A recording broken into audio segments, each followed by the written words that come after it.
Everyone, I see the time is 9 o'clock, so we'll go ahead and call this work session to order.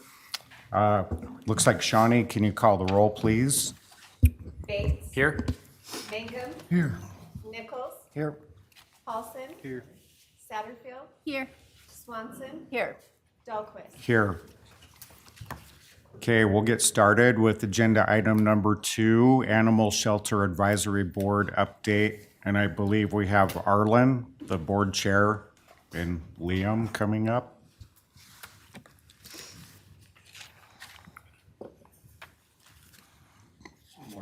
Morning. Good morning. We've had some changes this year with the switch from enforcement to just animal sheltering, which is a good thing. And we switched our meeting time to quarterly rather than monthly. And we're working on a number of different things. We have a very good cross-section of members on the board now. We have dog trainers, groomers, vet people, and citizens at large. So we have a good cross-section of the community on the board. We took a hiatus bit during the summer when Officer Higbee was in charge till we got the new director. Now we're back on schedule with our quarterly meetings. We've had 2 meetings since the new director has arrived that have been very productive. We're working on a number of things. We're hoping to update some of the animal ordinances or work on that to bring them in line with current practice and perhaps state law and things like that. So we have a number of things going there. We would like to create ordinances that make owners more accountable for their actions or inactions involving their pets. We do get calls from the community occasionally, and the most common call is dogs off leash on the walking paths. Don't know what can be done about that, but you could probably park an officer at the start of each path and see people every day walking with the leash in their hand and the big dog running. But we do get calls from community members on that. Since we're animal services primarily an adoption center, but we'd like to hold on to the current budget as long as possible, dealing with helping people to be proper animal owners and so on in the community. With the mild winter this year and the current economic situation, lots of animals are becoming homeless, and it's put an extra burden on the shelter in that regard. We're also talking about doing a licensing change to have the licensing done by a company called DocuPet that doesn't charge to do that. They provide the service of emailing dog owners when the license is due, providing the dog license, and so on, at no charge to us. So we have a number of things going. We got it covered pretty well. Got it. Any questions? If I don't know the answer, I'll make something up. Looks like we have one here. Yeah. So with the outsourcing of the licensing, does that mean that the dog owner, pet owner pays the outside licensing company to do that? I believe so, and then I can answer you that. can answer. The party we're looking into is a company called DocuPet, and they basically would handle any online dog licensing, and we could also do physical dog licensing at the shelter using the same program.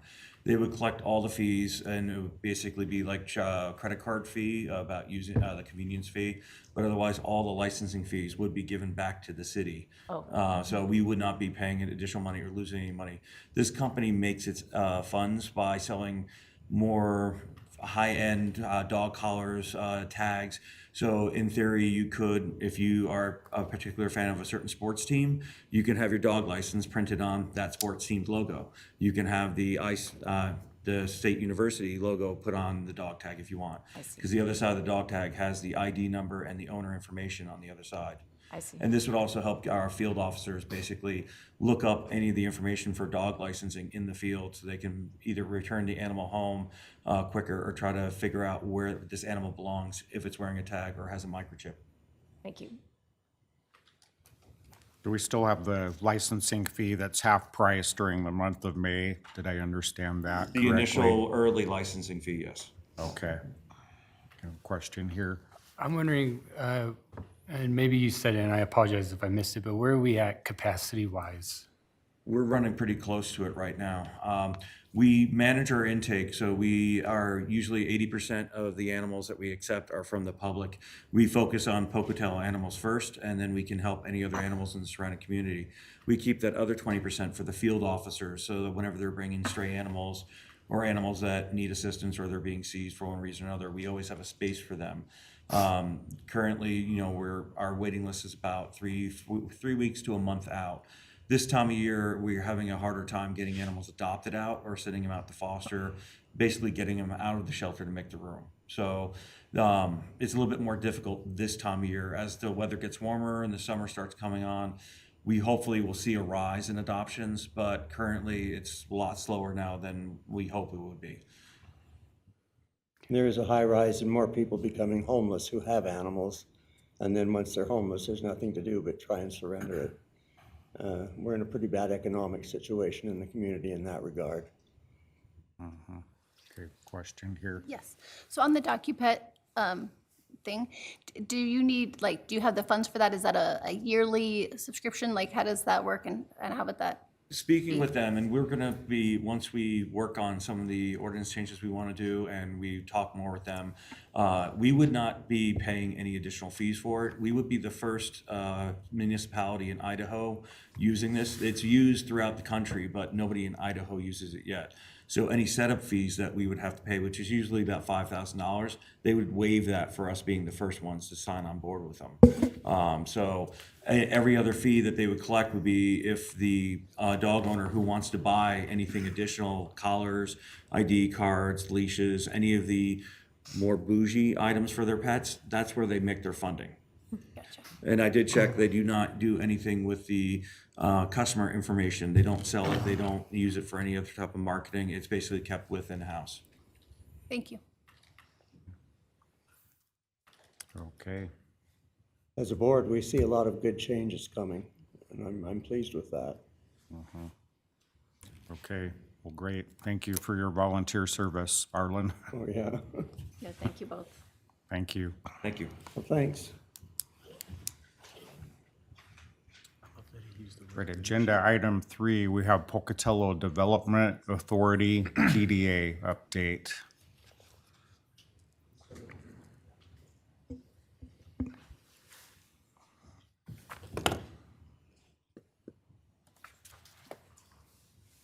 Thank you. The best.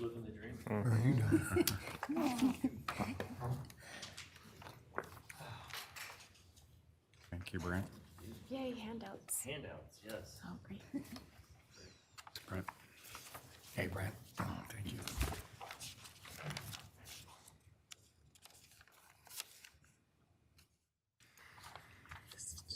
Okay, thank you. Morning, Mayor and Council. Brent McLean, Executive Director for the Pocatello Development Authority. Like to excuse David Villarreal, our Chair. He got called into a last-minute meeting with his corporation and wasn't able to make it this morning, so you get me. But I just wanted to take a minute and talk a little bit about what the Pocatello Development Authority is doing, what we're working on, and give you an opportunity to ask any questions that you might have of us. So we currently have multiple districts here in the city, and there's 5 of them, one that was recently created this last year.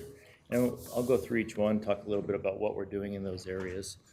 So the first one I want to chat about is our Naval Ordnance Plant district, the NOP district.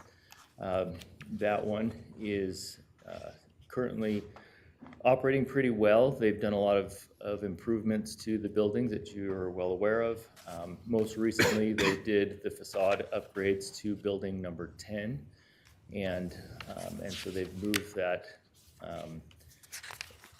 project along, and we're hoping that we can see some future growth and improvement in the retail section of that property here in this next year. They've submitted a plat and for some right-of-way improvements just off of Quinn Road into their property, And we're anticipating seeing some retail growth in there as well in the next year. The next district is our North Portneuf district. This is where the old Hoku site is. And this has been a site that has been, we've been doing a lot of cleanup and removal of debris on that site to prepare it for development. This past year, though, we've been working on doing a design for a new rail overpass that will connect this property directly to Highway 30. And would alleviate a lot of that truck traffic that currently is going down through Craft Road. And so we have contracted with Keller to do a 30% design of that overpass. And that project is moving forward. And once that 30% design is complete, we will then submit it to the railroad to review. And if they approve that, we are hoping to have funds to continue with that design process. That district will close in 2030. We don't anticipate having the funds at this time to construct it, but if we can have those designs in place, we can then look for grant opportunities to help fund the construction of that overpass, which would be great to move all that heavy traffic off of Craft Road and Main Street down through that Craft Road intersection. So that's what we're working on with the North Portneuf district. The next district is the Pocatello Airport, Regional Airport District. That district closes in 2033. We're kind of throwing around the thought of doing a complete master plan of that entire site. The city wants to do that for all the non-aviation property out there.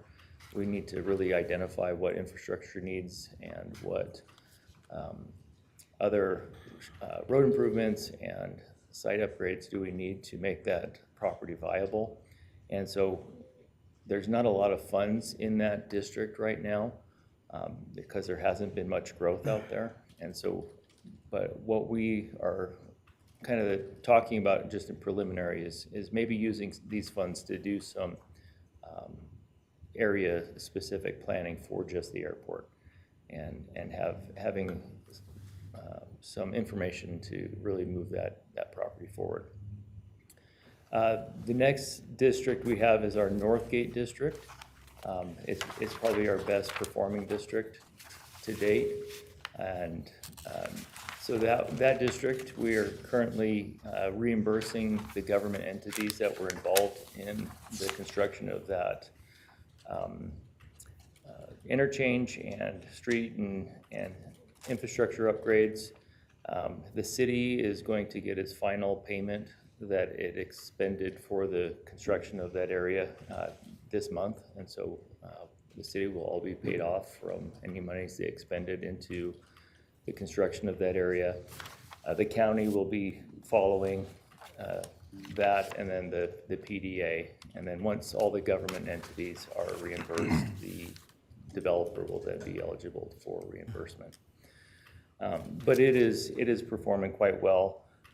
We're anticipating just under $1 million in increment being generated in that district this next year. And so it's actually rapidly snowballing as we move that forward.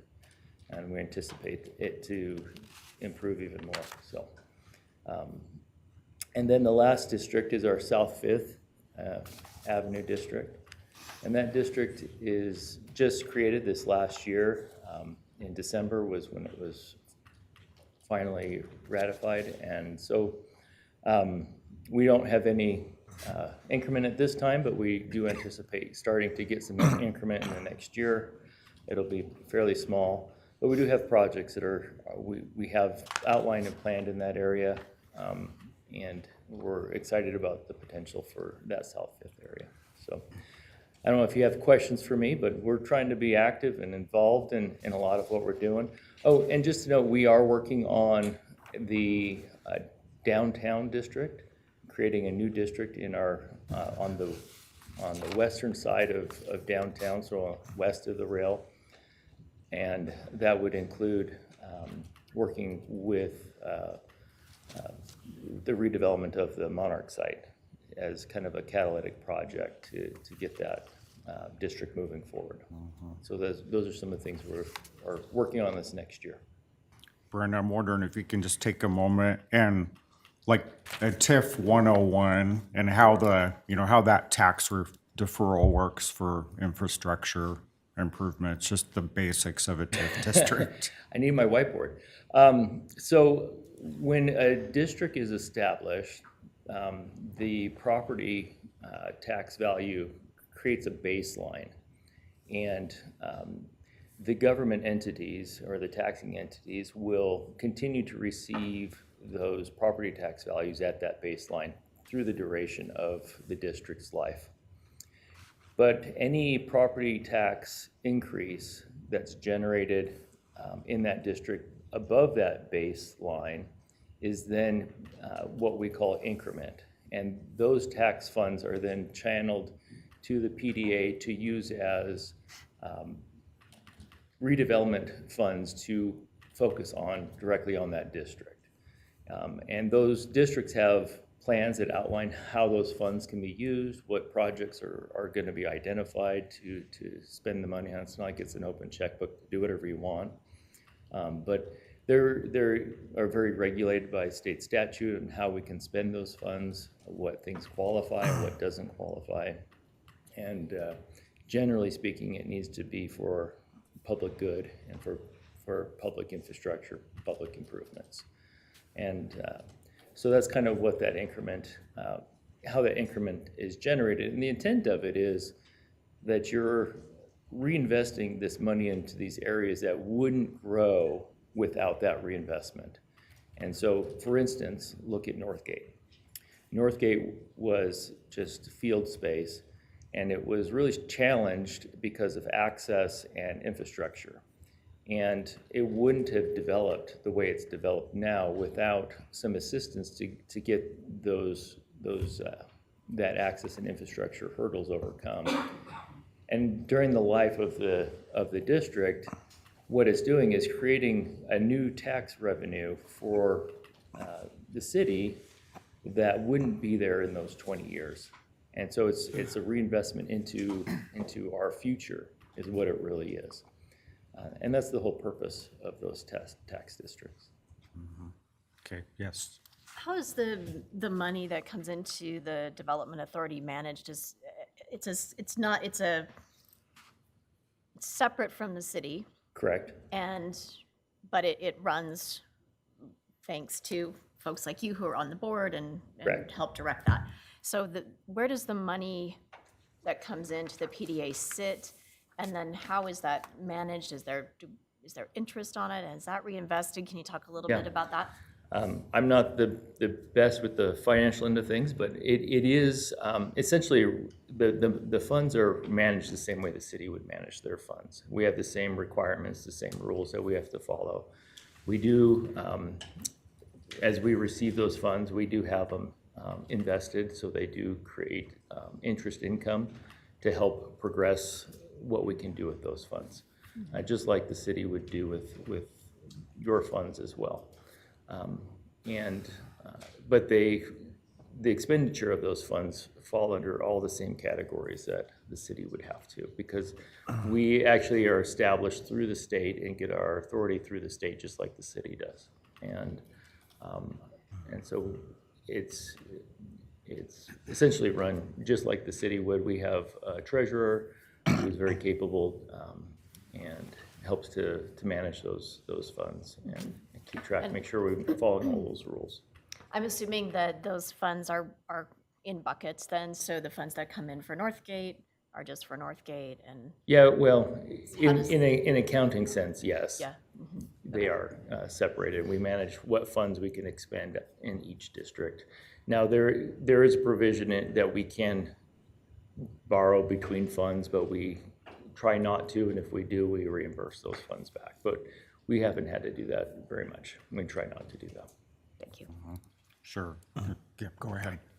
Sure, to back up to Northgate, Do you know how long until all of the improvements with the public partners and the private sector involvement, how long it'll take to pay that off? That's a great question. It's very speculative, and a lot of it depends on how fast things build out.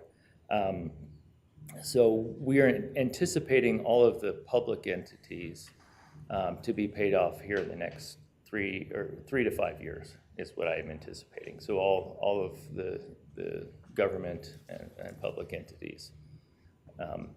As far as the private developer, I haven't forecasted that as far because I'm less concerned about that. But my guess is he's probably within those next 5 years after that as well. So then what happens to the rest of the increment that's going to continue to flow in then? So there are specific projects that are identified in the plan. And once all those projects have been completed, the goal would be to close the district early. And then that would be a benefit to the city at that point. And if we can, the faster we can develop it out and get all the projects done, the sooner that increment can then come back to the city as property tax value. And do those improvements get finished before, after, or sort of during while the private sector is being reimbursed? So it can happen in any form or fashion. A lot of it is, it's all reimbursement. And so if there are projects that, let's say the city wanted to do something to achieve one of those projects, the city could expend those funds, but knowing that they might have to wait to get the reimbursement until their line comes up. Right. They come up in the next line to receive those funds. Great, thank you. Yeah. Okay, yeah, Councilmember Bates. Just a few questions, Brent. I was wondering on the NOP district, how much longer do you anticipate that would be open? So that one, they were actually looking at closing and reopening that district last year, and then they got their property tax assessment from the county, and it had jumped by like $44 million in a year. And when they saw that, they realized it wasn't going to be a benefit to them to close early and reopen a new one. They're just trying to get done all the projects that they have lined up in the next couple of years. And so my guess is you'll see that open. I think it closes in 2030. And so it'll probably remain open until close to that time. Okay. And the state statute allows the expenditure of those funds for 1 year after that closure date. And so you don't collect any new funds, but you can expend what you have in that year time. And then any remaining funds then goes back to the taxing entities. Okay. And do you know on the NOP one with like the Titan Center, kind of how full are they? How much room do they have to grow? As far as the industrial side of things, Yeah. I don't have their vacancy rates right at my fingertips. I can give that for you. There is some space to grow. I do know they have some vacancy, but not a lot. There's Virginia Transformer has expanded their operations in the facility there as well. So they do have a lot of lay down yard space that could potentially develop, but they're more interested in getting their buildings filled that they have right now than creating new buildings right now. So Yeah. that's kind of their focus. Okay. And then if it's okay, Mayor, I just have a couple other questions. On the North Portneuf district, so there's 1.4 million in that fund. You said that would be about 30% of the cost to do the overpass. Is that correct? I'm sorry, so- can you just say that again for me? So the 30% design isn't the full amount. Okay. There are funds in there for other projects that we're looking at potentially doing some studies. The owner has approached us about doing some studies with Idaho Power to get the substation that's out there up and running and upgraded to really enhance the marketability of that site. So we're gonna actually talk with the board about that in this next upcoming meeting. But there's other projects that we have identified we'd like to do out there. And then some of those funds would then go forward after we get approval from the rail company to do 70% design. Okay, yeah, I was wondering what projects we had to kind of make it more marketable and more, increase development there. So it's Yeah. more than just the, It's more than just the overpass. That overpass, one of the really big hindrances of that site is there isn't a true secondary access. There is an at-grade crossing that comes into that property that the rail doesn't think is there, and we think is there. It's really just an emergency-only crossing right now. So it's that access is a huge hindrance to that site. yeah. And then finally, on the South Fifth District, I'm really excited about it. You said anticipate some funds coming into that this year? Yeah, it'll be very minor. I don't expect us to see a lot this year. Usually it takes about 3 years before you start seeing any real generation of funds. Yeah. But there are some properties that have developed that should start generating some tax increment. Yeah, I remember some of the initial projects, quite a few were kind of directed to the property directly across from Century High School. Yeah. So would we be expecting like 2-3 years before we see any of those projects start to be implemented? No, I think you could start seeing those projects being implemented sooner. A lot of them will be started through private development.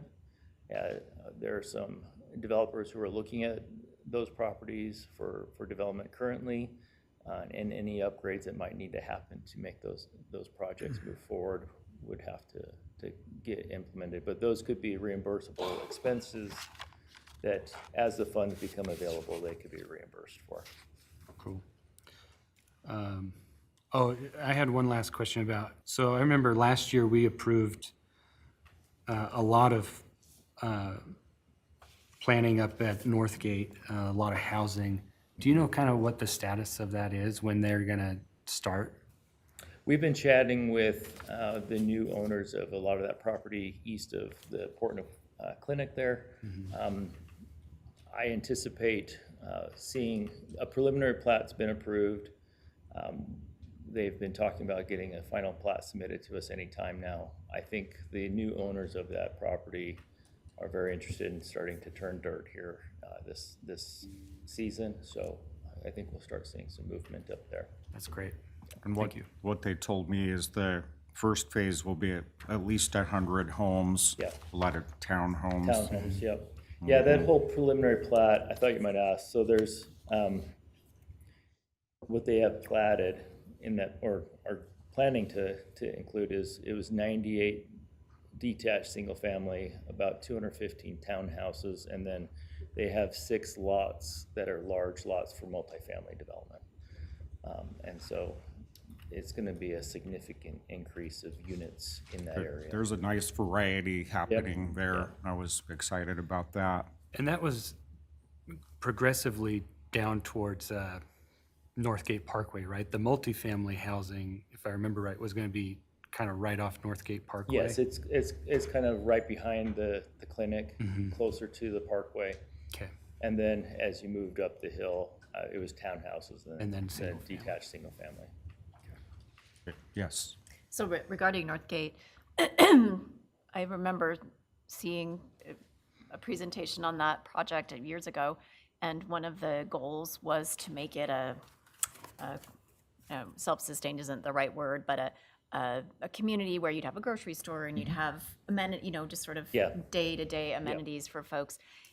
Is that part of the vision at some point? I mean, there's a long way to go to a grocery store from Yeah, up there, for example. There is actually, Brolam's owns a property up there that Okay. I've been in conversations with them, and they're just kind of waiting for some current projects for them to wrap up, and then they've talked about wanting to move that forward.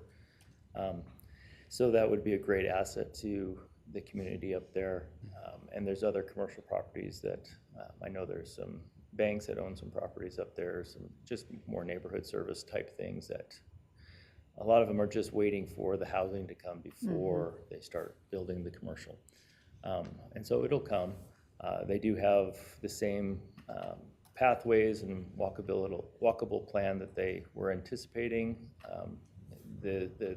All the residential development on the east side of the Northgate area still has the pathways platted into it, and so it still is taking form that way. It's maybe a little different than what the pictures you saw, but things do change as economies change, and so. But it's that general vision is still there. Thank you. Okay, yes. Yes, on Northgate beautification, does the PDA have any thoughts of helping beautify the round? Can they beautify the roundabout or around there? Do they like? Is Yes, that part of I've it? been just starting to dig into that. That is one of the projects identified in the plan that could be used for reimbursable funds. And that could be something that I know I'm pretty sure the developer was supposed to develop the beautification of those sites. I'm not sure because that all happened before I was here, and I need to get into the details of how that was laid out and what was supposed to happen. But that could be something that either the PDA or the city could do and then be reimbursed for. It is absolutely a project that is available for reimbursement. Awesome, thank you. Like one more Okay. question. Oh, sure. On the South Fifth District, can you kind of run through what the zoning is there, the intention of that property? Is it intended to be industrial, commercial? So the district is actually quite large. Okay. It goes from the Gap all the way up to Burton Road. And essentially from the railway up to the foothills. And so it's a large swath through there. So you have the gamut of zoning. Okay. Residential, industrial, multi-use, mixed use, commercial. It's all in there. All right, thanks. So we anticipate seeing all of that happen. Okay, thank you, Brent. Thank you.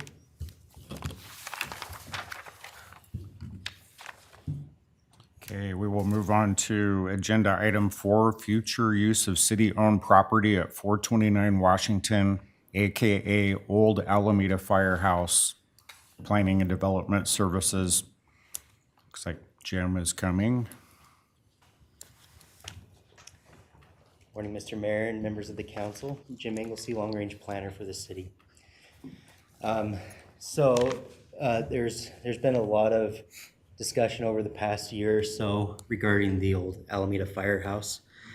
And previously, the city had initiated a preliminary plat to subdivide that property. And then there's been a lot of discussion about what to do with the actual firehouse building. The building experienced some water damage, and a lot of it right now is just sitting there. And so what we're looking is direction from the council on what we should do with the property. As you have in your packet, the Historic Preservation Commission, as part of their duties, anything that's owned by the city that is either historic or could be considered historic, one of their duties is to recommend what to do with those properties. And so they provided you a letter of their recommendations. We do have a report from a consultant that did a Section 106 review on the property. And from that, he had concluded that it is considered an eligible property for nomination as a historic property. And there's also been environmental reviews on hazardous materials that need to be addressed in that building. The building is the last civic building standing from the city of Alameda, and that's where the contributing factor of historic value comes from. And so really what we're here today for is direction from you to know how to proceed on what to do with the property. Jim, what's the square footage or how big is all the parcels, all the land there that building sits on? Isn't it like a half an acre or something?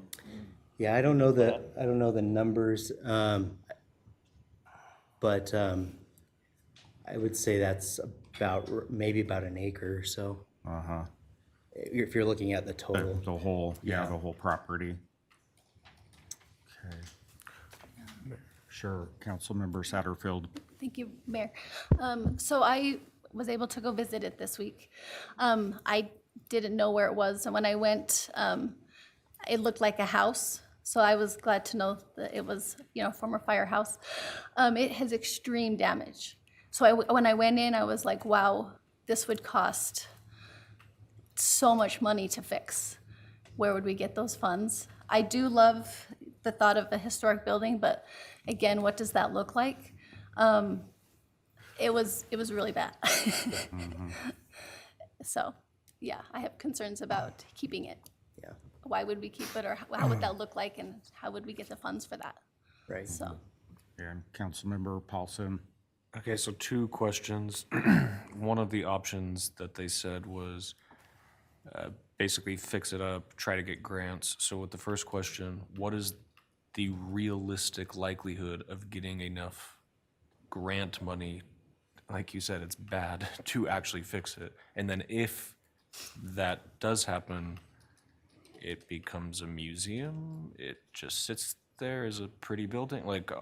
Yeah. So the Alameda neighborhood had desired it to be a community center. So being able to use the neighborhood to use it as a gathering place, similar to like how the Bonneville neighborhood uses the senior center. So that was kind of the idea, is having it being able to be used as a gathering place. The question would be who owns it, whether the city wants to continue to own it or dispose of it and sell it to a private entity. In terms of grants, Brent may be able to answer some of those, but if you designate it as a historic structure, those are little grants here and there, $5,000, $15,000 grants. And that's directed towards preservation. Because we've lost millions upon millions over the last year or so. Yeah. So I'm just thinking, what's the likelihood? I'm not aware of any grants that would be available to restore the interior of that building. That I'm not aware of anything. Yeah, I know, like at NeighborWorks, we're nonprofit, and it was always a huge task to find grants to fix up the whole thing. If they're housing related, sometimes we can find those, but I echo that yeah, it's eligible for grants, but I personally think it would be really tough to get anywhere close to what you need to fully renovate that through grants. So, yes, Councilmember Bates. I was wondering the status of, I remember last year, a presentation, and I think it's in here, the HUD funds. We were gonna subdivide the lot, right? And there was the possibility of doing, I think, 3 housing units. What's the status of that? Because there was a time frame on those funds, wasn't there? Yeah, those funds have passed, and Okay. so at this time, that's really not an option for us currently. But we can move forward with the plat. Yes, we could move forward with the plat. In fact, we probably need to move forward with a plat of some sort, because this property is on the same property as Bright Tomorrow's and the county's, what's that facility? Independence Home. Independence Home. So there, and I think there's a well site as well. And so all of those are on a single property right now. So we do need to subdivide it in some form or fashion. Okay, Councilmember Mangum had first there. So with the conversation of those other entities that are on that property, does the city have any leases with those properties or with those organizations? We do with Bright Tomorrow's. I don't know what our situation is with the Independence Home. I'm not familiar with how that lease or where we own the property, but I don't think we own the facility. So It's Right. operated by the state. yeah, it's a state facility. Okay, so with that, Is there any legal ramifications or anything to subdividing and moving those lines at all? Or does it need to remain as it is because No, of the it- lease? Or It doesn't need to remain as it is. They are leasing portions of that property. And so Okay. what we would probably need to do is match those property lines to those lease boundaries. okay. Okay, and I think Councilmember, well, okay, sure, we'll go with Swanson first. Okay. So one of the things that's missing in this puzzle for me are actual costs. I don't have a good sense of, I have option 1 and option 2 here with the recommendation from the Historic Preservation Committee. Can you help me with, so I understand now that there's not a lot of grant monies available to accomplish this, but can someone give me an estimate about what option 1 would cost versus option 2? And That's a good question. There's a lot of uncertainties on the building itself. I know just to remove the asbestos and remediate all of that, you're looking $10,000 to $12,000 just to do that portion of it. And then the building would have to be totally upgraded. So it'll essentially have to be a new build. And it all depends on what it's being used for. If it was going to be used for an assembly space, there's a lot of things that would need to go into it to make it meet the building code requirements of an assembly space, which is a lot more extensive than if we're just going to have it be housing. And so it's kind of a loaded question that I don't have a solid answer for, in that it's going to be hundreds of thousands of dollars though to renovate the building. Even to just make it a house, you're probably looking at least $300,000 to $400,000 just to renovate it all in the current market. Okay. So yeah, I understand, and the Alameda Neighborhood Association has been very vocal about the value of preserving the building, and I highly respect that, and it would be fundamentally I would like to respect their request and keep the building. However, I'm not sure where the money's going to come from to do that, and that's my concern here.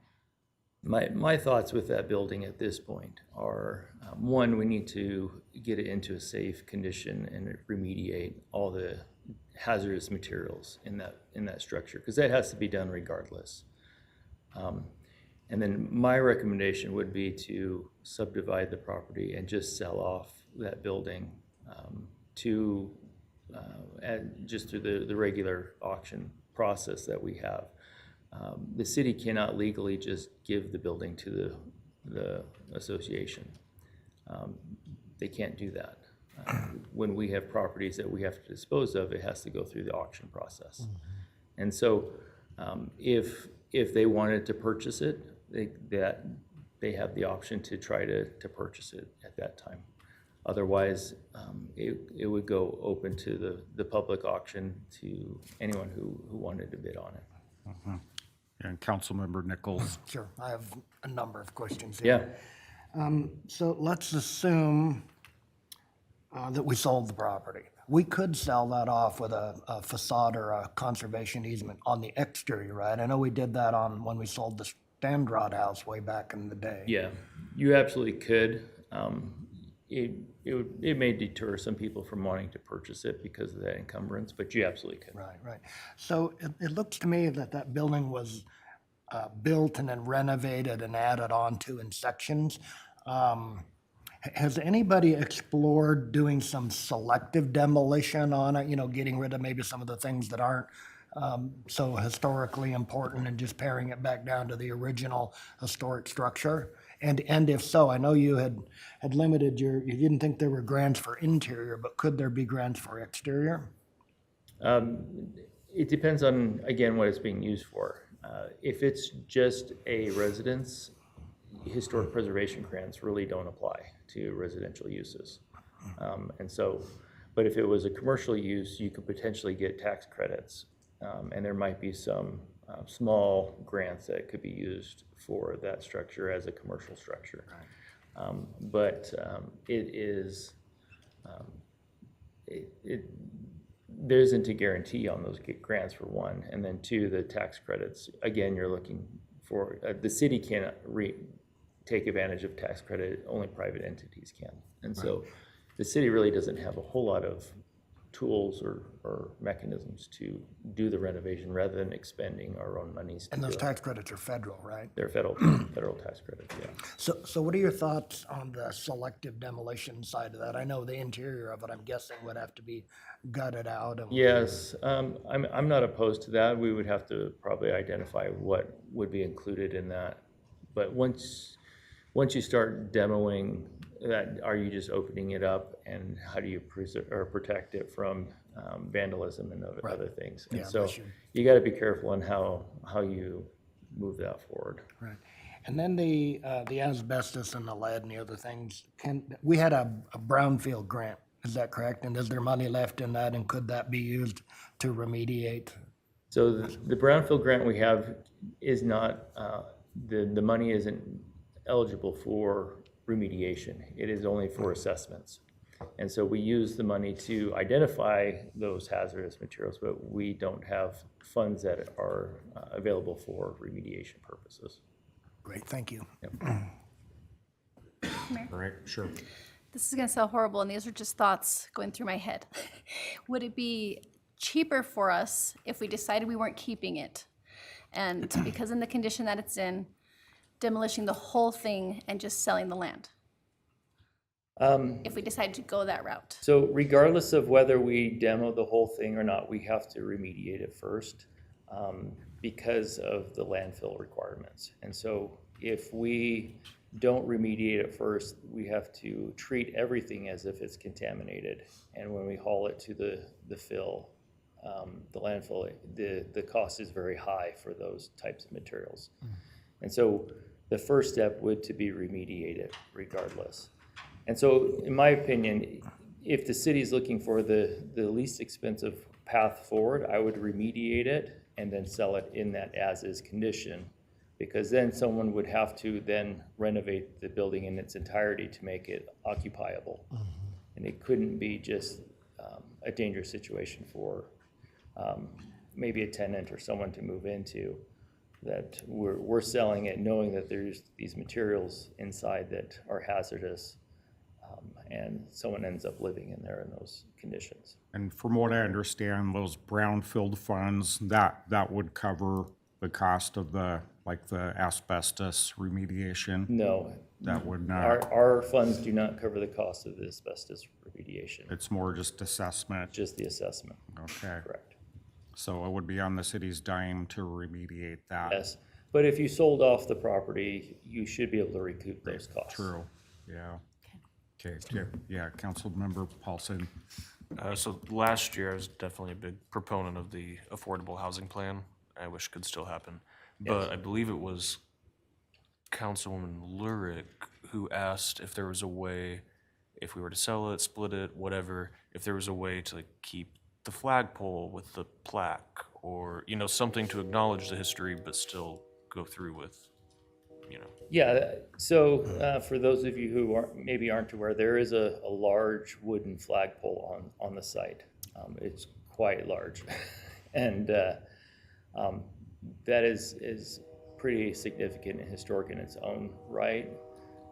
And that could be an option of preserving that flagpole and maybe putting up some plaques or something commemorating what it is, what that site was. Because where Bright Tomorrows is sitting now, I believe is where the city hall for Alameda was, which has since been removed. But it is a historic site as far as the city of Alameda goes, and that could be an option to consider as well. Yeah. And one of the recommendations from our consultant who did the historic assessment was that if the building was to be removed, that we do provide some sort of offset to, and that was one of his recommendations, is you could preserve that flagpole and provide some plaques or a historical narrative for that site. Okay, Councilmember Mangum. I echo the sentiments of Councilwoman Swanson, respecting the wishes of the Alameda neighborhood and the historical decadence of this site. I think that it would serve a great purpose to, but I do recognize the expense and the cost of remediation and demolition. But I think ultimately it's got to go because of the cost and because of the issues that we see here. Is there a possibility of demolition and turning it into like a green space with a monument, possibly? And I don't know, something of that nature. Is there something possible there? Well, anything's possible, but the thing to consider though is we do have Alameda Park, which is right there, and it is adding more maintenance responsibilities to parks. And if we're going to do some sort of memorial site, I would probably recommend some sort of hardscape site that is very minimal maintenance. Yeah. And to have the whole site is fairly redundant in terms of open space for the neighborhood with Alameda Park just a block away. Yeah. So, it would be helpful if you would revisit this with costs and estimates, so that way we could make a more sound decision. And some timelines associated also, to know exactly what it costs and how long it's going to take for those options that have been addressed here so far. And there might be a few other options maybe, right? But just to see exactly what those costs would be and the timeline, and go from there. Okay. That'd be my suggestion. Yeah, yes. Yep, I would concur with that, and I wanted to add one more piece here. The Bright Tomorrows has contacted council and mayor with their concerns about how this process is going to impact the privacy of the clients there, parking space. So I just wanted to keep that at top of mind as we go through this process. And I'm also wondering if we could, since the remediation has to be done, that's just the next step. Can we just take this in a stepwise fashion, do the remediation, and then revisit the next steps of the building once we have, as Councilman Mangum said, more specific timelines and then costs for the steps after that? Yeah, and I concur that, because either way, even if the building gets demoed, you have to abate the asbestos, so we know we have to do that, yes. So if we do this abatement, where do these funds come from? What budget or where are they coming from? Who's paying for that? The city would have to figure out what fund line they would want to pull that out of. I know there are some abatement funds in the building department for situations like this, very small amounts, but I don't want to speak, I don't manage that fund. So we would have to work with finance of where that would But come it would be exactly. within the city, Yeah. Yeah. definitely. Yeah, was there another question? Yeah, so I like Ms. Swanson's question, and that's where my question with the lease came in, to know exactly where that fits with Bright Tomorrow's, because I'd hate to see any infringement upon what they're doing. The work that they're doing is very vital. And so as much as possible, if we could help them out, and it'd be great to see a little bit more response from people, to see perspectives possibly, right? And we've got some responses from people, but just to get some clarification on what they're doing and how they're impacted, or how they might be possibly impacted. Mainly, I'm really talking about Bright Tomorrow's, because of the things that they're doing in that area. Yeah, I'm just, kind of thinking, so we don't kick the can down the road too far and keep doing that. But I'm intrigued by the option number one, to send out the request for proposals. I'm just thinking we could put in that request for proposals, set aside a space in that building for the Alameda neighborhood. And when we put together the senior center, that worked out really well because there's that room number 3 that belongs, the Bonneville neighborhood has first rights to that. So just kind of thinking out loud, if we try to preserve the building, I know that's important for Alameda neighborhood, just put in that RFP that you have to set aside a community room. Maybe easier said than done, but the thought there, it's worked out well for Bonneville. Go, yes. Well, I agree that the environmental work needs to be done probably sooner rather than later. And then I'm not convinced yet that, demolishing that structure is the only option. I think there might be some other creative ways to, get that into the private sector's hands or, so I think we should get rid of the asbestos and other Okay. items, and then perhaps do an RFQ that might give a community room, preserve the exterior with a facade easement. Even if we were to get a very low amount of money when we auctioned it off, that's better than spending a ton of money to tear down the building Right. and have a big empty space Right. there. So, I tend to lean that way for sure. So as the concurrence, then let's move forward with the abatement there, the environmental issues, because we got to do that anyway. And then go, yeah. I'd like to know which fund that's coming from too, especially as we're moving into budgets. I'd like to know what fund we're pulling that from, and how that impacts whatever department we pull those funds from. It has to be done either which way, but I still would like to know where it's coming from.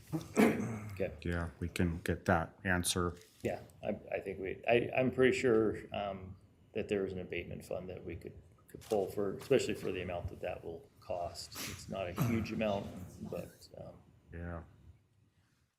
Okay. So I think I'm hearing that, like you have another thought. I have another thought. Insurance-wise, if someone currently were to get injured on that property, what does that look like for the that's a great city? question. I have no clue. I don't know. That's probably a question for legal, and probably Andrea would be your person to ask. I imagine it depends, right? Yeah. Yeah, sure. Jared can answer that.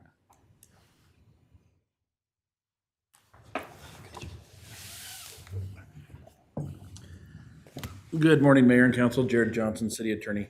Yeah, so that is a city asset. It's on our insurance and like any other city property. So we're subject to the same liability with that piece of property that we are with any other city property. If something were to occur, it would have to be evaluated and the claim would have to be looked at, and we could possibly be on the hook for whatever damage occurs. Thank you, sir. Yep. Yes. I'm just wondering, could we have a specific action item that we're going to address at a future council meeting coming out of today? And that would be clarification on what on fund? funds, Like what? clarification on, projected total amount, and then have a timeline also attached to that, to when that abatement would begin and end. Yeah, I like that moving forward. Just there were some questions that came up, and I think it's prudent to get an estimate on the asbestos removal. That there's some Idaho firms that can do that. They give us cost estimate of testing and removal. We've already gone out to bid on that Okay. once, this last summer, and I want to say it's around that $10,000 to $12,000 range is what we received bids for. Okay, and that includes the removal of it, or just testing? That's the removal. Okay, Yeah, the testing has been done. We did that through the Brownfield grant, and those bids are probably old enough now that we would have to probably go back and refresh them. okay. And I was surprised when we took Bonneville down. We spent NeighborWorks spent like $20,000 for asbestos removal. I thought it would be hugely expensive, but wasn't as arduous as I thought. Does that include the black mold too? I mean, Yeah, what, and the lead? Because it it would- seems like there's 3 contaminants there. It doesn't include the lead. The lead depends on what we do with the building. If you demo, you don't have to If you demo remove it, you don't lead. have to do anything with the lead. If you don't demo, then you have to remediate and essentially encapsulate all the lead or remove it. So if it's on windows, you might have to pull the windows. So keeping it and having the lead in there is, that component of it could be fairly extensive. And the mold? The mold will come out with asbestos. The mold will come out with Yeah, asbestos. Thank you. it's essentially in the same location, so. All right, well, we can move forward with getting current costs there, figure out what fund it's going to come from. Make that an action item on a future council meeting. Then beyond that, I am intrigued with option number 1 that the Historic Preservation Commission indicated, to try our best to preserve that with private partnership assistance, just personally speaking. Okay. Okay, thank you. Thank you.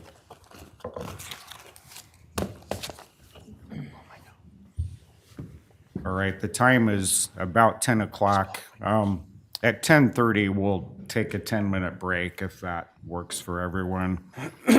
So agenda item 5 is Portneuf River Vision status. Looks like we have more folks from planning here. Good morning, Mayor and council members. I'm Becky Babham, the planning manager for the city of Pocatello.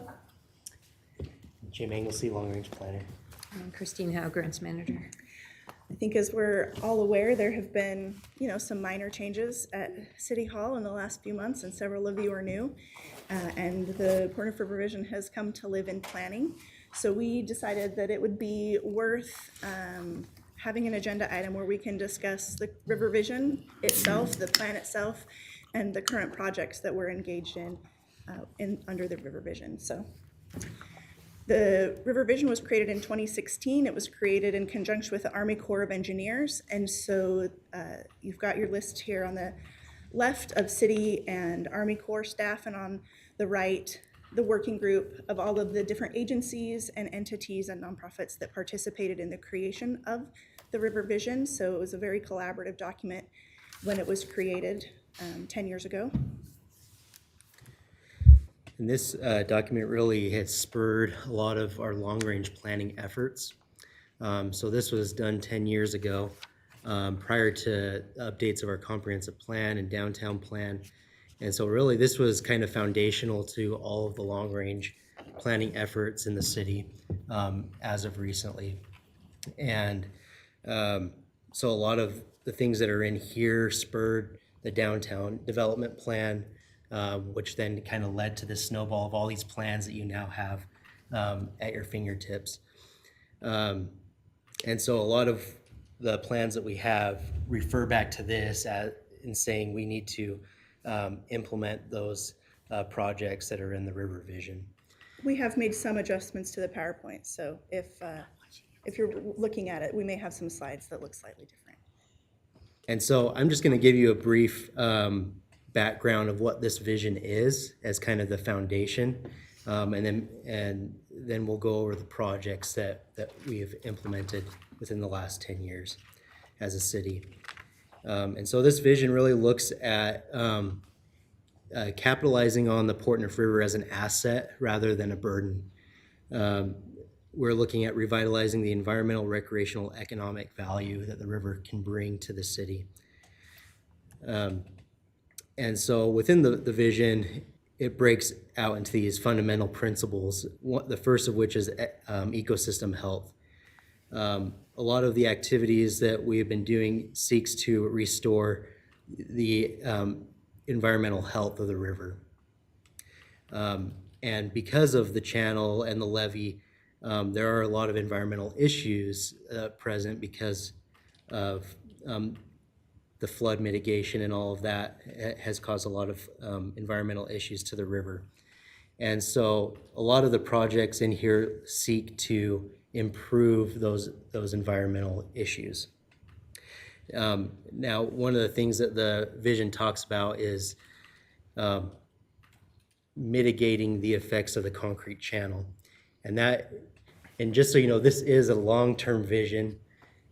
I doubt that the concrete channel will go away.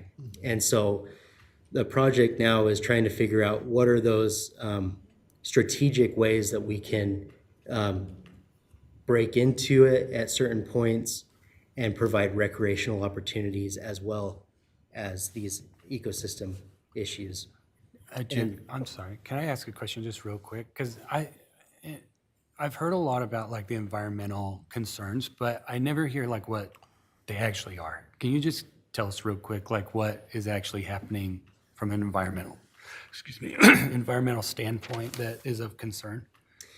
A lot of it, one, is the temperature of the water is too high because of, one, it's too slow, and it's too straight, so the temperature increases.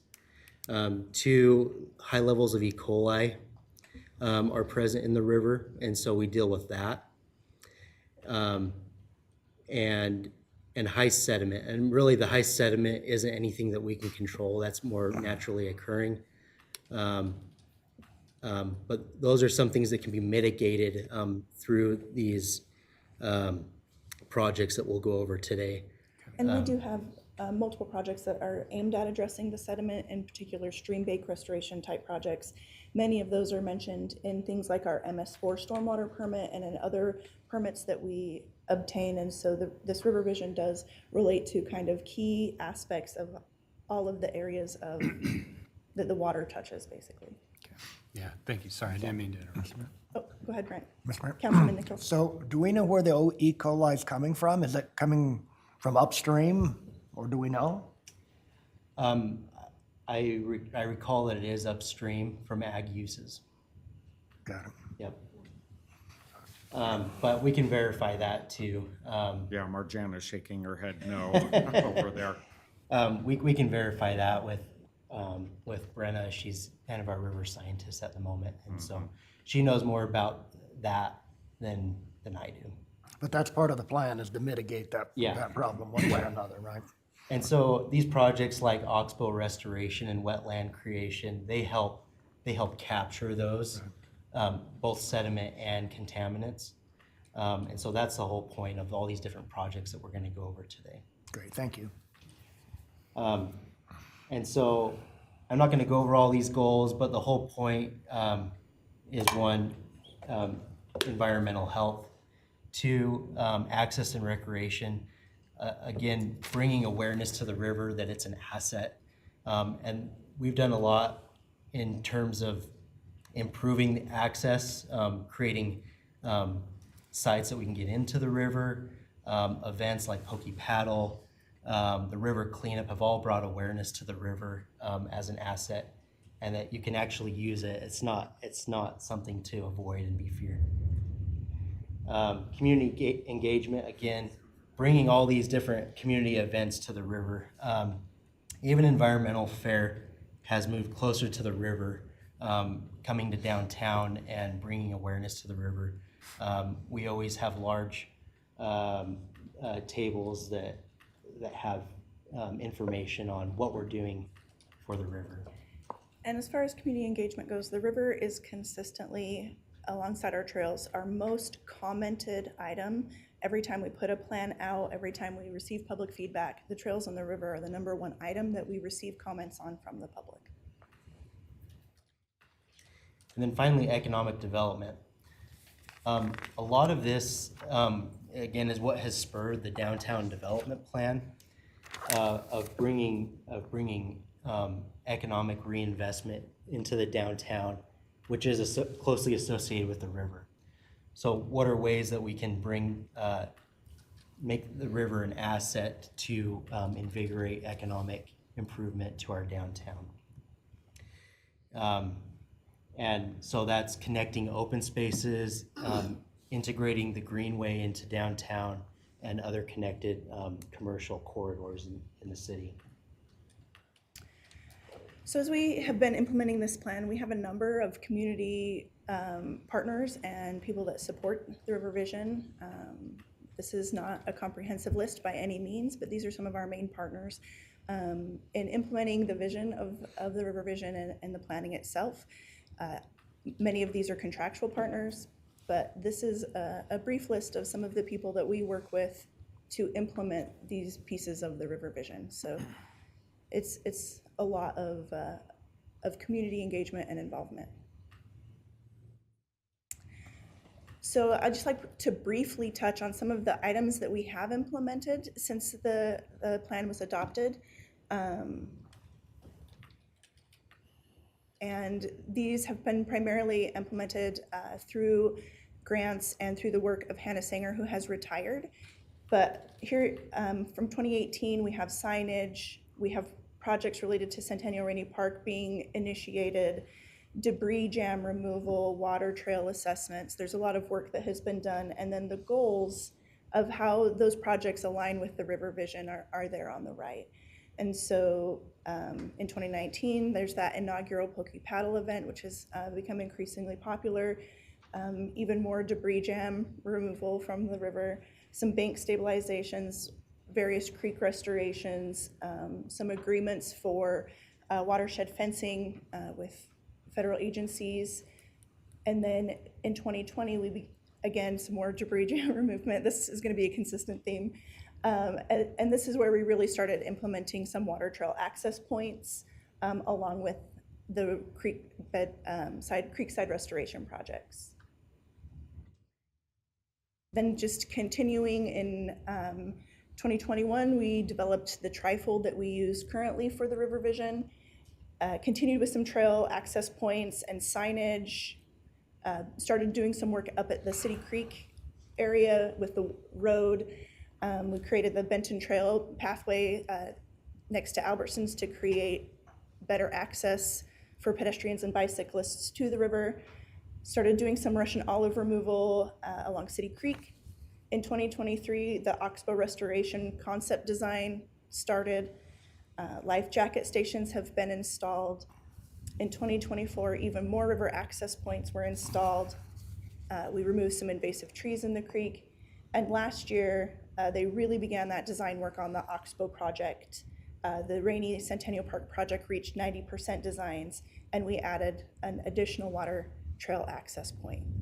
So this is just some of the work that has been done. This list obviously is also not comprehensive, but there have been a number of projects that were identified in the River Vision in 2016 that have either begun or have been completed through this work so far.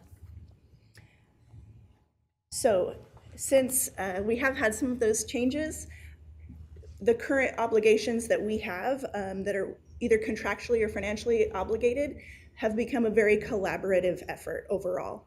And so as far as the departments that are covering each one of those pieces, I just wanted to show you and demonstrate how much collaboration there will be moving forward. So the River Vision Plan itself lives in the Planning and Development Services Department. It is a planning document, and so it lives there, and Jim will be managing the River Vision amongst all the other long-range plans that he manages. The implementation of the plan itself will also live with us in Planning and Development Services. That coordination piece of how we're coordinating the projects, the financing, the funding, the projects themselves, all will still live in Planning and Development Services. And then the capital project that we currently have, that we have construction money for, is also managed within Planning and Development Services. And so I'm the project manager for that current project that's funded under a WaterSmart Environmental Water Resource Project grant. Public Works has continued to be managing the Portneuf Watershed Partners Planning Grant, Coordination Grant, I knew I was gonna get that wrong. Yep. They also continue to manage all the outreach events. They are managing the Oxbow Restoration, which is a planning grant, and they continue to be the lead on the stormwater management overall for the city. The Parks and Rec Department has taken lead as project managers on the remaining WaterSmart grants. There's 2 additional WaterSmart grants in addition to the Environmental Water Resource Project grant. They're continuing to lead the water trail and the Pokey Paddle float coordination, which is actually managed by the Chamber of Commerce, but the staff through Parks and Rec are the city lead person on that Pokey Paddle. So it's become a more collaborative, cross-departmental. Each person and department is in charge of their piece and maintaining what we are obligated to do through either financial contracts or contractual pieces that we've got grant funding for, as well as to continue to push the River Vision into the future. So it's come up a couple of times, just this idea of where are we in this process and how are we talking about each of these projects. So as a project manager, I just wanted to talk through basically how these pieces work. They take a really long time to implement, especially through governmental process. But basically, at some point a project is identified. And so most of these were identified through the River Vision planning process in 2016. Some of them have been identified as events happen that create issues that we need to address. But through some process, we identify here's a project that we need to do. And so most of these are identified through the River Vision because that's the planning document that we're talking about. Then at some point we create a concept. Now, whether that's in-house by Jim, because he seems to be our expert on using that kind of design software, or through a contractor, we create a concept, which is really just a picture of what we want to do and what we think it could look like in the future. There's not costs attached to it. There's not specifics attached to it. It's just the idea of what this could look like in the future. Once we have that, we can start working towards designing a project. Design goes through 3 phases. Typically, it's 30, 60, and 90% completion. That's just to get the drawings complete so that we have an actual design for a project that we know the pieces and components of what it will take to build out that project. Sometimes design can be funded with grants. It's somewhat rare that we are able to fund design projects with grants, but when we do, we do, excuse me. So we get a concept and then we get a design. So we work through what it actually takes to build this out, and that's when we can do construction of a project. And so I know that I specifically need to be more clear when I'm talking about if we have funding for just concept or design or construction and where we're at specifically in each one of these projects. I think it would be very helpful to be very specific about exactly what stage we're at and what we have the money to complete at this point. So this is a basic just process of how there's no time on this. Sometimes it takes a long time to get these projects complete. So In this case, 10 years. in this case, 10 years. We're still working on some. So I'm just going to start going through the pieces that we have funded with grants, that these are the pieces we are contractually obligated to complete. So the first one I want to talk about is our Portneuf Watershed Partnership Grant. This is a cooperative watershed management grant. This is one of the ones that the Public Works Department is still lead on. We were awarded $300,000. The main goal of this is for local governments and project partners to develop a watershed group, complete the restoration planning activities, and design some watershed restoration projects. So in our case, we're designing a predictive model of the Portneuf River Basin to help inform our water management decisions. They're doing some willow plantings at Marsh Creek. They're expanding existing watershed restoration plans to cover more of the Portneuf River area. And we're reconvening the Portneuf Watershed Partnership Group to really facilitate this process. We have a couple of partners, Trout Unlimited and the University of Idaho, and our main output from this, our main goal is to get that predictive model of the Portneuf River Basin. That's our prime goal with this grant. We do have RFP for that water model that has been published and has been received by the city. We received several, and those are under review. So those will be awarded at some point. Do you have questions on that project? On that watershed grant, there was that, some new bushes and vegetation planted by the fire station on Pocatello Creek Road. Did that come out of this grant, or was that something different? That was from a Western States Fire Managers Grant that we were Okay. awarded in FY fiscal year 20 for that program. Yeah, okay, thanks. Yeah. So the next one is our Oxbow Restoration Project. We currently have a Water Smart Planning Grant for this project. This is planning only. It was awarded in 2024. We have $522,500 total. The federal government is paying $391,875, and the city has committed ARPA money, which has to be expended by this December, of $130,625 as our match. This project goal is to plan and design to improve our water supply or groundwater supply, And so our main goal with this is to get it up to 60% design of our oxbow restoration project that was identified in the River Vision. So we would get up to those 60% design plans, designing that diversion. There was an image a couple of slides ago, but basically as the railroad came through and we straightened the Portneuf River, we removed those oxbows that allow for natural flooding, natural wetlands, and that allows that water to go into our watershed in a way that is more beneficial to our river than the way that it has been straightened out. So this improves that riparian and ecosystem health ultimately and adds additional recreation value and opportunities. And so this grant is up to 60% design, and it is funded, and we have ARPA match that is committed to that. Go ahead. Becky, so where is this located on the river, or is it multiple places along the river? It's primarily south of town, near the kind of South Fifth on off ramps. I can pull up a map. You're looking at across the railroad from Edson Victor, that area. Okay. So Mr. Mayor, if it's okay, Yeah. I was wondering, it's my understanding, we have utilities in that area too, like water lines, is that correct? Not on that side of the river, I don't think, but that is a very excellent question, and I can also pull up my map too. Yeah, I was just wondering if there's any city-owned utilities in the area of this project. Looks like Justin's gonna answer that. Get up here, Justin. Tom, you wanna? Justin Armstrong, Water Superintendent. Sorry, I missed the question. I was responding to an. So this, the kind of wetlands oxbow restoration we're looking at, specifically in the area of Edson Victor and down South Fifth, do we have city utilities in that area that would be affected by this? I'm If- pulling it up. Yeah. In the Hildreth Road area. In the Hildreth Road area, we've got a distribution well in that location that would not be impacted by the oxbow areas. A lot of that area that they're proposing to make those improvements on are north of those sites. So Okay, so there's no concern about that then? no concern right now. Yeah.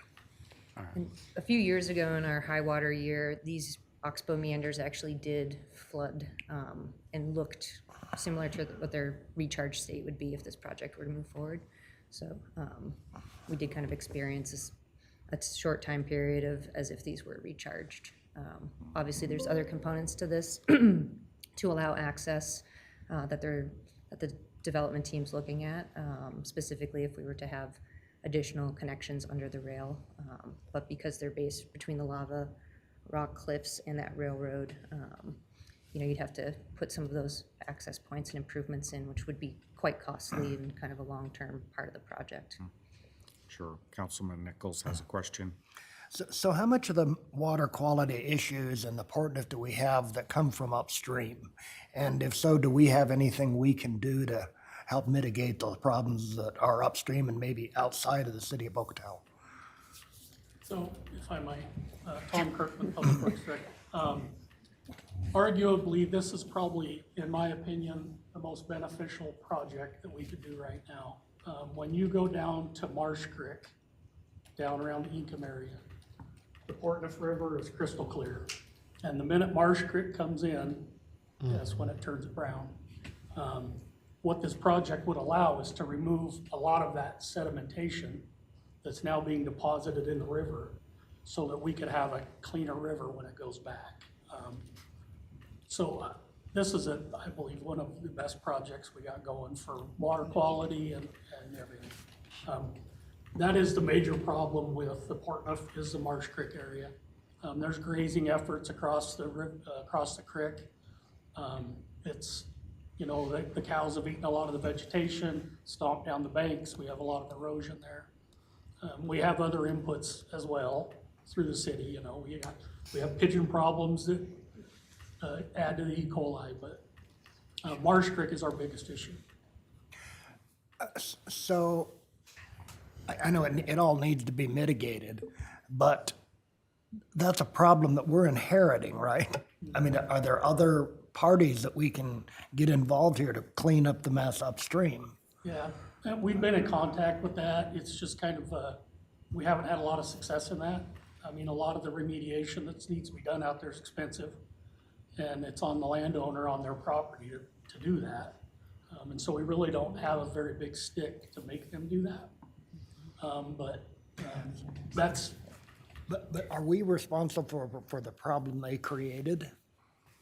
I don't think we are, but we're stuck with it. Well, stuck, okay. Yeah, and that's one thing that we can do with the Oxbow project. And then also, as part of what we had mentioned earlier, the Portneuf Watershed Partnership, that is comprised of other communities and ranchers and property owners. And so that's kind of our collaboration with them. I know that as part of that, the Marsh Creek mitigation, I mean, there's talk about improving those through that partnership. Right. And so we are a partner in that. Great. So some of those on that grant, like there's some abilities to plant some willows and stuff like that to fortify those banks. But the hard part is there's a lot of grazing that's done over that creek. And so the other issue, Jim talked about this earlier, is when the levee was created, it was created to hold a large capacity of water. So when it comes in, it slows down, and then all that sediment falls out. So whether we created it or not, it's our problem. You know what I mean? Because as it builds up, we lose capacity in the levee system for flood response. Okay, yes. So part of this project, it would require taking out that levee, the lava rock levee, right? Am I Oxbows, no, the levee is north of this project. north of it? Okay. And so would there be any effect to property owners as far as, being in a floodplain or affecting their insurance? Any concerns I with think that? we own all this property, it's all ours. It was historic, the Oxbows originally, and so it's basically just putting it back. So thank you for your patience while I hold these up. This is the location of this project. You can see Edson Fichter here, Edson Fichter on the right. You can see where the railroad comes through, where the lava cliffs are, and then as Christine said, here is a picture of them partially flooded just due to the amount of water that we had in June of 2023. Okay. The only real issue that I see with this, which isn't really a big issue, is we've all heard of the highway pond, right? That's actually the top of the aquifer out there. And so there would have to be some work to make sure those oxbows don't interact with that, so that we're not pushing all that sediment right down into the aquifer. But that's easy to fix. And those are things that we work through during the design process. And as I said, Public Works is still lead on this particular planning grant, and so they'll be involved in that design process to discuss those pieces. Okay. Any more questions on this particular project? What's the status of it? It is in design.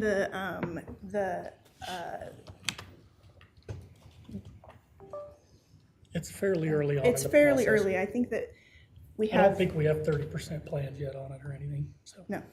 Okay. It's gonna be very complicated because we're gonna have to go under the railroad tracks, and that's not easy, No. so. Sorry. No, you're good. Any additional questions on that one? Thank you. Okay, thank you. So next, I'll talk about the Centennial Rainy Park project. This is the flagship project that was identified in 2016 through the River Vision.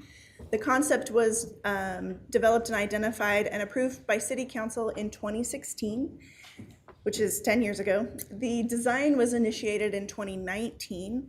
The full build out of the entire project is currently estimated at approximately $7 million. We've worked really hard to layer funding at the city to begin funding portions of that where we can and how we can. This includes the Water Smart grant that I'll talk about next. That is that EWRP grant that also has ARPA match committed to match that Water Smart grant.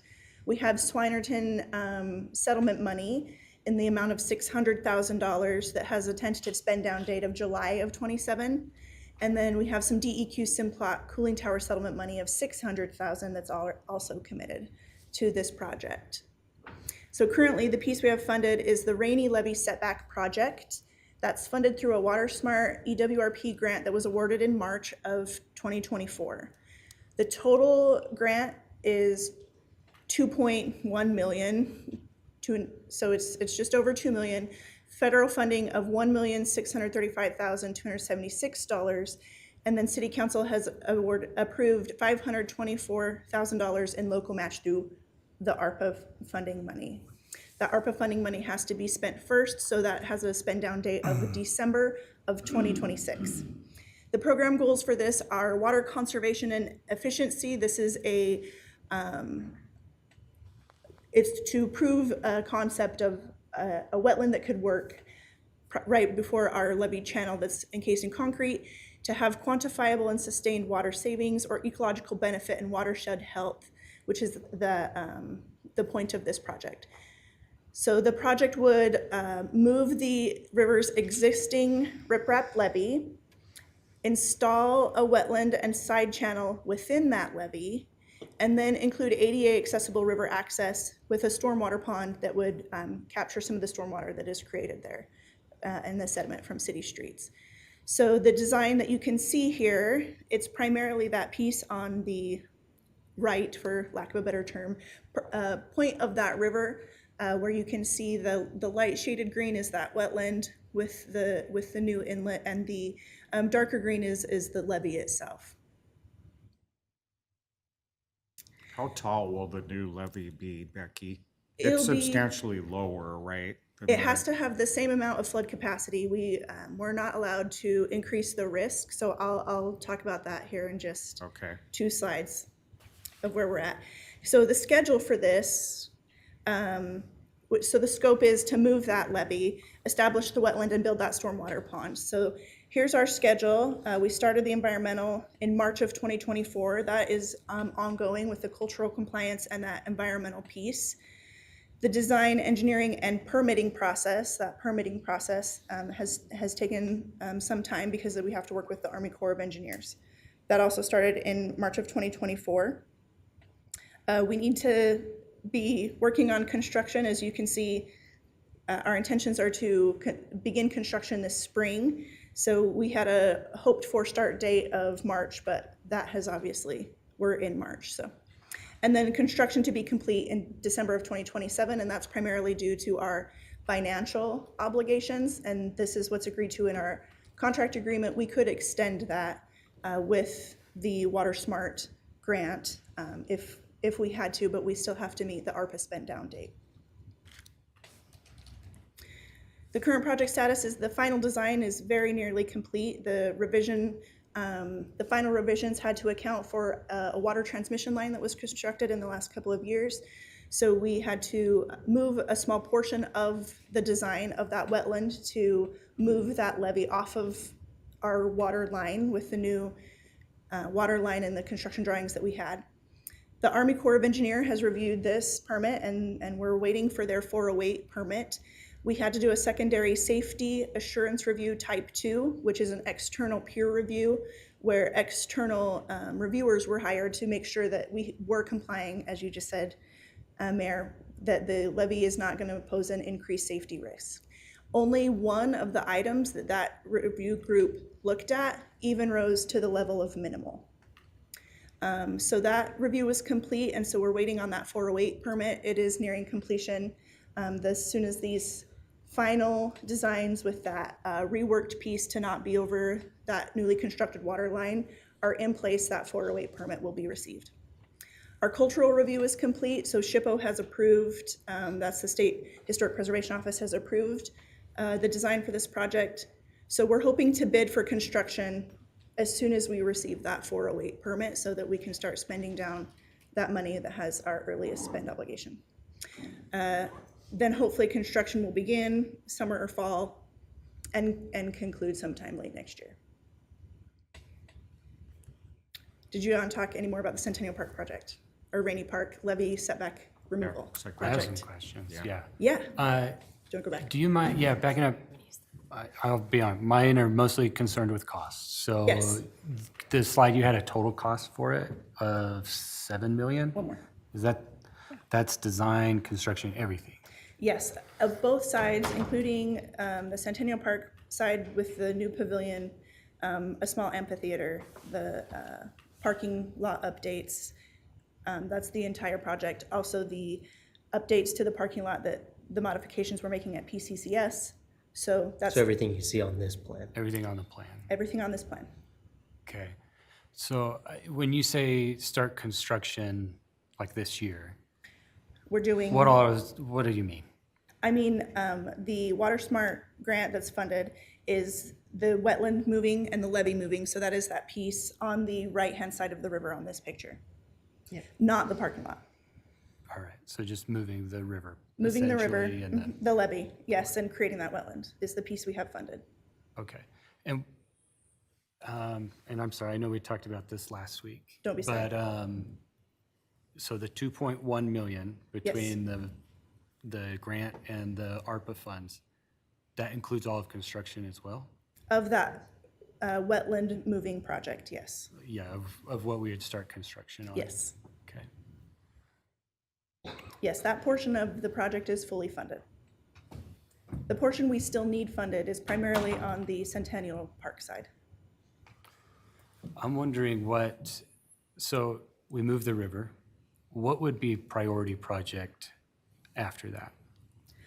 I think the next priority project would probably be the pieces of that Centennial Park that we haven't completed. I think that would be a parks question. I'm going to tell you straight up, the piece that's hardest to fund is the asphalt, the paving of that parking lot, both parking lots, in essence. I think they would love to see some of those upgrades started with the pavilions, with the bathrooms. This is a very used, welcome, Ann Butler, Parks Director. We're just going to show you how much we're all working on all of these pieces. This park is, Ann Butler, Parks and Rec Director. This park is a huge challenge for us from a parking perspective right now. Idaho street neighbors do not appreciate this park. The parking lot is too small. So to me, Becky's right, the asphalt is the most expensive piece, but it is the most critical piece for having events at this facility. It's also a vital component for the school that lives next to us. So that would be my choice, but I recognize that sometimes funding doesn't match up with what our needs are. So you're talking about the parking lot across the river? Correct. Centennial. She's talking about Centennial this. Park. Yeah. But also the school parking lot is also Both of critical. them. I think if you don't get the parking lot on the school side built, you're going to have a difficult time having large events there. We have a hard time right now.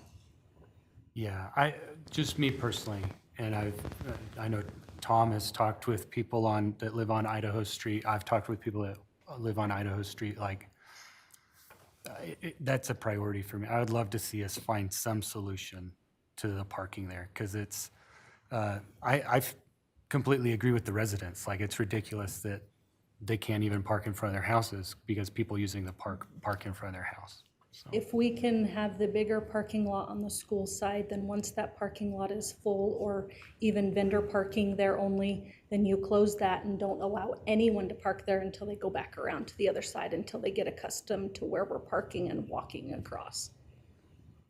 Do you have an estimate on the cost of that parking lot?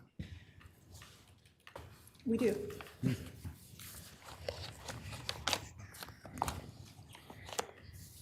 We do have some funding that is wetland related that may be applicable to the Centennial Park. That's that DEQ 600,000, but we need to wait until construction really gets going so we can better understand all of those pieces of what that cost estimate is really going to look like. Until we bid it, I won't have a better understanding of that, but the next piece that I would say we probably need to fund is the pavement work. We had a preliminary cost estimate for the entire Centennial Park side from 2023, which was about 1.2 million. So with cost escalation. That's much higher now, probably closer to 2 million. But we can get the exact breakout on the parking lot and asphalt Yeah, itself. because that'd be more than a parking lot, right? Yes, that's because that with would the include the entire pavilions. side. Yeah. Oh, sorry, just one last question. Any concern about taking out the ball field, Ann? Is that used at all? It is used. I think we can probably shift some needs there. I think when you move an amenity, there's always going to be a few complaints. It is I won't use the word historic, but for those that played It's not fast in pitch a great long condition. time ago, there are a lot of gentlemen that remember that field. So I think we can accomplish the demands in some other places, but we will have a few complaints. Okay. And maybe just a couple more questions when we need to move along, but Councilmember Satterfield.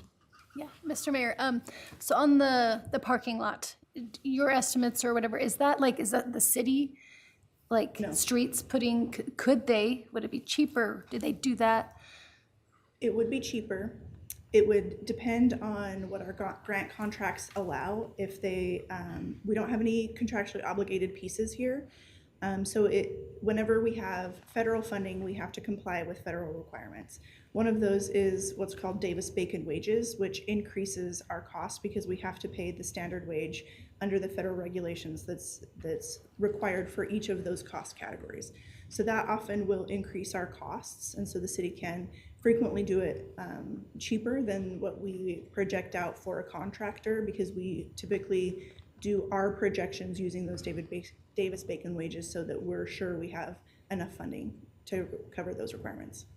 You would need likely a general fund source or a private donation fund to be able to create the revenue source for streets to be able to do the work, because their funds are restricted as well. Thank you. Sure. Okay, well, thank you. Great update. I take it that was that your last slide? No, we have I'm one sorry. more. Yes, we have I'm one sorry. more. Just getting antsy about the time. Yeah, no trouble. Here are the events. I'm sure many of you have been to one or all of them. The environmental fair, the Pocatello, and the river cleanup. There are consistently log jams in the river that create a concern. We've increased the number of access points, but there is a safety risk as it's not really safe from Sacagawea to Simplot. Yeah. So our future needs and the direction that we're going to need from council, and maybe this could be a rescheduled agenda item, Mayor, so that you can move on. Obviously, the river vision is 10 years old. We don't like to see plans go more than 5 or 6 before we start updating them. So we'll need to be updating this plan in the next couple of years. The funding for the projects is always a concern. How are we going to be looking for and prioritizing those projects and funding them? The maintenance and management comes up a lot. The maintenance in particular of things like the wetland creation or the stream bank restoration. How do we maintain those pieces that we put in and manage those assets that we've developed? So we also have some communication issues that we'd love to address with the council. How do we communicate these projects and the importance of this vision, but also better understand what point we are in the process, if we only have funding for design or if we only have funding for a portion of the project and not the whole thing, so that people don't anticipate that entire Centennial Park project is going to be complete next year. And finally, just the role of our community partners. We would love to have some direction from council on how involved you would like our community partners to be. Obviously, the city needs to lead those efforts, but where would you like us to be managing those partnerships, and how would you like us to be moving those partnerships and volunteer work and those groups forward? So. Yeah, and they're important questions that I don't mind taking 5 or 10 more minutes to see if there's feedback. My goal is to end this meeting at noon, so, but yeah, if there's input, it's a good time, yeah. On the communication piece, Jim, I love that you said today that you don't think the channel will ever come out, because I think that is, when people talk about the river vision, like when I talk to the public, that's all that ever comes up is the concrete channel, which is, I'll just say it, a pipe dream in my mind. Like, I don't think it's going to happen. So I think the city just being more open and upfront about, this probably isn't going to happen, but look at these other projects that we can do. Sometimes I think the river vision gets, from the public's perspective, far too focused on the channel and not the other projects related to it, so. Yes. Just a comment related to the channel. You had mentioned interruptions of the channel. And is that a possibility where we have an interruption in the channel? It is. What- It still requires, it requires coordination with the Army Corps of Engineers, a lot of engineering and design work. We have to continually demonstrate that we are not increasing the flood risk in any way. Removing the channel requires a literal act of Congress. That's why it's so unfeasible. Breaking in pieces of the channel is more feasible, but will also be incredibly difficult, and that would be a 25-year project. Yeah, just to think about accomplish. where we're at with Centennial Rainy and the earthen levee Yeah. and what that process would be in the concrete channel. So Yeah, it's- that yeah. just riffing off Dakota's sentiment about that is like, I think how we all talk about that channel is really crucial. So our expectations are realistic in the community, and we really steer conversation honestly, and then somewhat away from that as a potential potential change for Pocatello. It's not going to. The other piece of communications, I think I've talked before privately to some of you about discussing the river vision in the context of the comprehensive plan. So people have an understanding of how this fits into the umbrella plan for the city. So I just want to encourage folks to continue to do that. And that goes for everyone. When you've got a project, you know, that's in the works, how does this fit in? So thank you. I appreciate your time with all this. Okay, and Councilman Bates. Oh, I was just gonna say, with what Councilwoman Swanson said, part of it is those drawings, right? Like, so much of the drawings have the channel gone and like this green space down to the river. And so if we're gonna redo the plans, I'd recommend getting rid of those pictures because I think that's what everybody looks at. You know, Big that's what second, everybody big sees. second on that. Yeah. And the vision itself, I mean, I think we need to be more clear, like if we are going to do anything to the channel, where is it? And what does that entail? I mean, it talks about Raymond Park and all of that. And I think those are the only feasible places that we can do that. And so I think being more clear at the channel's not going away, but if we, in the future, long-term future, we're going to create access into the channel, these are the places that we're going to focus on. Yeah, I love that. Thank you. I remember hearing about that plan for the channel. Like, there was one concept that came up that you could have different levels of it kind of tiered, because that water slow issue, warming up, you know, that's one, the way I understand, you wouldn't have to take out the concrete channel, but I liked that concept to like tier it to where you have a lower tier during really low water months where it just goes through there. Yeah. And it's pretty narrow. So that's feasible without taking the concrete out. We just need to be clear that that's going to be 25, 50 years in the future. Yeah, it's really long term.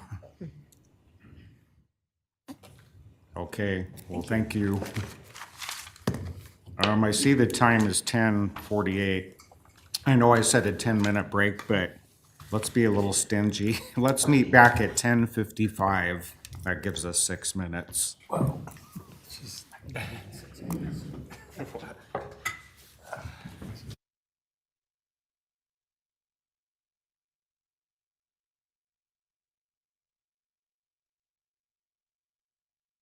Great, thank you. Let's go into agenda item number 6. City-initiated text amendments to Title 17 zoning regulations. Planning and Development Services staff members will be in attendance to discuss proposed updates to City Code Title 17. Welcome again. Feel a lot with us today. Jim Anglesey, Long Range Planner. Becky Babb, Planning Manager. So just so for those that are new, once or twice a year, we come to you to propose amendments to Title 17, the zoning ordinance. And this is for several reasons, but as the year progresses, we find those things that just don't work in the zoning code. And we put them all together and bring them all in little chunks to you for consideration. And so what I'll do is I'll go over what this round of proposed amendments are. And then if you have any questions, we can go through those. A lot of these are, one, to align with state code or to find errors in the code that we need to fix. And then find ways that we can be a little more flexible or provide options within the zoning ordinance. And so you'll find the summary proposed amendments in the packet you were provided. But for number one, in our use classifications, we're looking at clarifying what constitutes a group home and what constitutes a residential care facility so that they align better with Idaho code. Idaho code talks about the number 15. You can have up to 15 people, unrelated people in a home and consider it a group home. And the state allows that to occur. And so within these changes, we have that as the cutoff point. Up to 15 can be a group home, and this is where they're being cared for inside a regular residential home. And residential care facilities are larger, like nursing or assisted living. That is 16 people or more. Any questions on group home? Yes. So like multiple college students that share an apartment, is that in the category of a group home or is that something else? No, that would be more of like a boarding house. Okay. This is people that are being cared for with age-related or mental illness or physical illnesses. Thank you. Yeah. So, and the difference there also is that a group home would have to be licensed, correct? Or no? Not through us, so I'm not aware of a licensing, but there may be a state process that they go through. Okay. Okay. The next one is the district use table. So we're looking through that to amend various use designations and notations that have errors in them or inconsistencies. And so we won't go through the details on that unless you have questions. Anne has a question. Yeah. Sure. I don't have a question, more of a recommendation. There's another table in here that has a key with it. I don't know how to read this table. There's no key. Yes, so with that, the N's and the R's, the C's and the P's, is that what you're? Yeah, and also you're the RE, considering? RL, RMS, RMM. I just want to make sure that would be readable for the public and Yes. understandable. So this is just a section clipped out, and Okay. so right before the table, it shows what those all mean. And so the RMS, RMM, those are zoning districts. Okay. And Ps are permitted, Rs have restrictions, and Cs are conditionally permitted, and Ns are not permitted. So, excuse me. If can you go to explain? Title 17 in city code, is what he's saying, if you go into the actual Oh, code, this was clipped there's- out, yeah. so that this would be, there is a key in the document, but just not next to the table. Yes, Okay. yep, this is just showing the changes, the sections that we're changing. Gotcha. Thanks. The next one is childcare.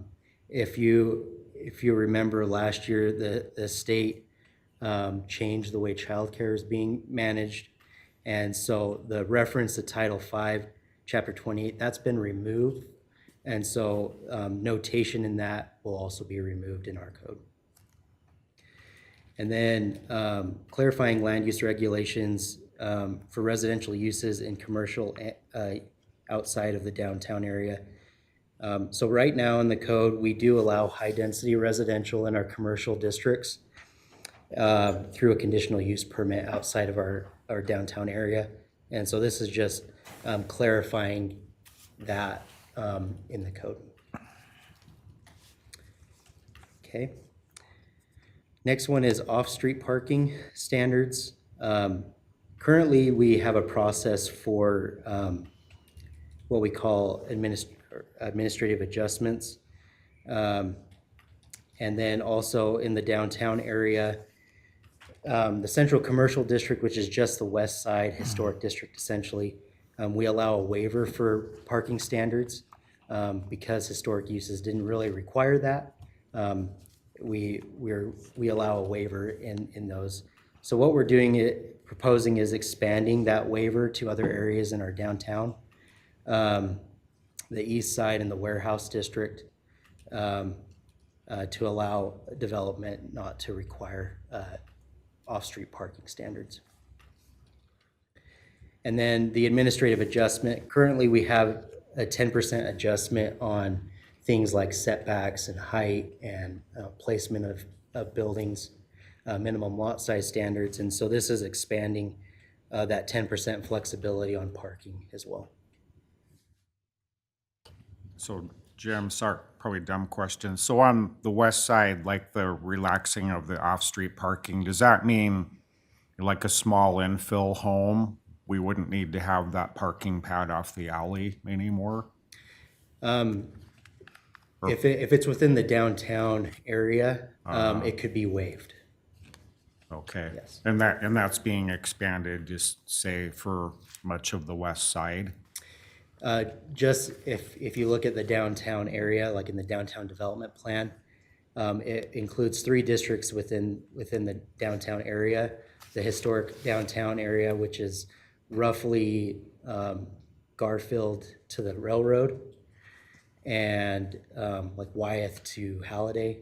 Okay. And then the east side, which is like Center 151 and Center Street, and then the historic warehouse district. Yeah, okay, thanks.